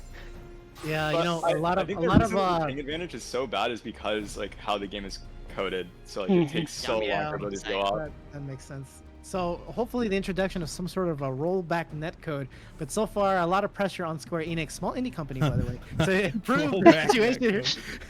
Well, they're making that patch to make the cowgirls look prettier, but I don't know if they're gonna make anything for the servers. Oh, hell yeah. They have their priorities Is- in order for XW players, I think. They know what their community wants. Yeah. I heard Mountain Boop saying to delete White Mage LB. What do you guys think is the most broken job in LP right now? Probably Warrior in general. Warrior or White Mage? I'd say Warrior Yeah. overall. I think White Mage because of Poly and LB, and then I think the best is probably Dragoon because it's pretty much unkillable, and then it pairs really well with White Mage and Warrior, and it has some of the best sync. So we played differently than like the better JP teams play, where like they only worry about sync, but it's kind of the same idea, right? And then those jobs just get a lot better. I was posting a copy pasta about how broken Dragon is. I agree. I think White Mage would still be broken even if Poly were on like a 5-minute long cooldown. But Yeah. Don't wish I that think upon it's us, just- please. The beam is what needs to be. Yeah. It's the beam that But- needs but to be it's Really fixed, just not the know. Poly. LB. I think what worse is when Bard died for the sins of Warrior and Dragoon. Like I think they buffed Oh, Dragoon yeah. and they didn't touch Warrior when they were the best classes in the game, which was kind of weird. yeah, they're the Paws and Claws tournament. Paws and Claws, what's that? I don't know what that is. Fucking I told you my Gonzo, but, mugs. Can you guys give me my mugs? hey, I am no longer associated with anything. You hear No, it, Chad. there's If anybody's out there from PNC, send those mugs. Yeah, how about the mugs? Yeah. But is there anything else that you guys would like to share in particular? Maybe shout outs to the Rumbling. Yeah, thanks for hosting the tournament. Really appreciate it. Always nice to have a tournament to play in. I think there's been like a bunch of rookie rumbles, which I really appreciate, but we can't really play in those, so it's always nice to have a tournament we can play in. Yeah, this was most of the other tournaments you guys have played in have been like I did everything, but this one's Erica did a lot of the stuff to put on the stream and is doing the stream right now. And so I want to shout out Erica specifically, as well as the rest of CC Madness, because it's a lot of work. It's hard. Yeah, definitely huge learning experience as far as that. I actually took up streaming for the sake of learning to do these things. And this was my first time, of course, taking on like streaming a tournament. And oh my goodness, it's so much more stressful than I even thought it would be. But, you know, really grateful for you guys all to come out, show up, play your best, and give us the time of day. CC Madness appreciates you. Let's go. Sure, thanks for stuff. The And overall, Guangdong thank you. Tigers. Yeah, thank you so much. Yeah, thank you so much for stopping by. participating. And then a big thank you to everyone watching. You know, this wouldn't be possible without everyone's participation. Everyone was involved, and as well as everyone who's just been, you know, allowing these events to really kick off. We've had over 100 viewers, quite locked in for some time. So, you know, seeing this go on, please definitely support the other tournaments upcoming. Once again, Primal Pit 2. Now having the signups ending today. So if you're interested, go ahead and if not, tune in when it's ready to go. I think Jay's a coach for that, isn't he? Yes, sir. Let's go. You sound very Coach excited. Jay. Coach Jet. Whoa.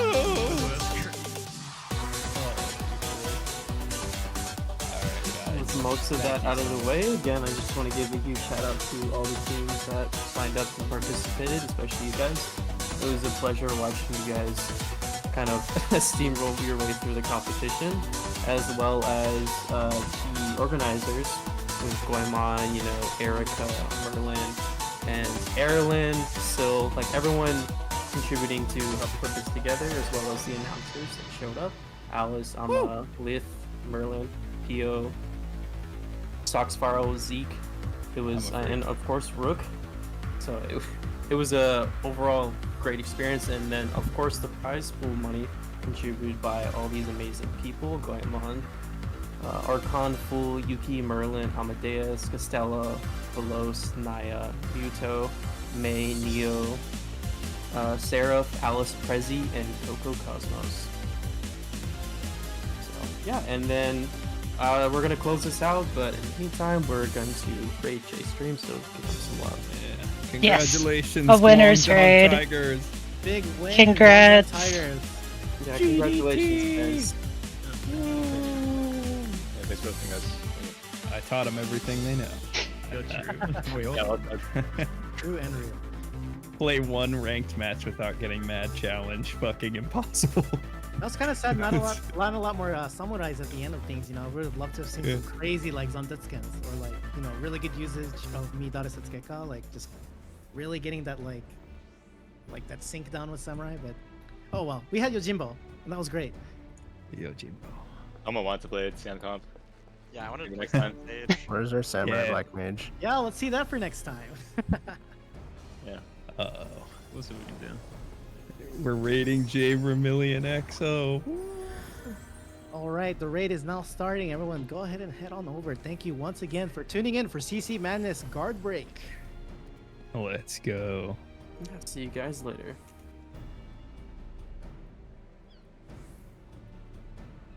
I've got it muted, so like you're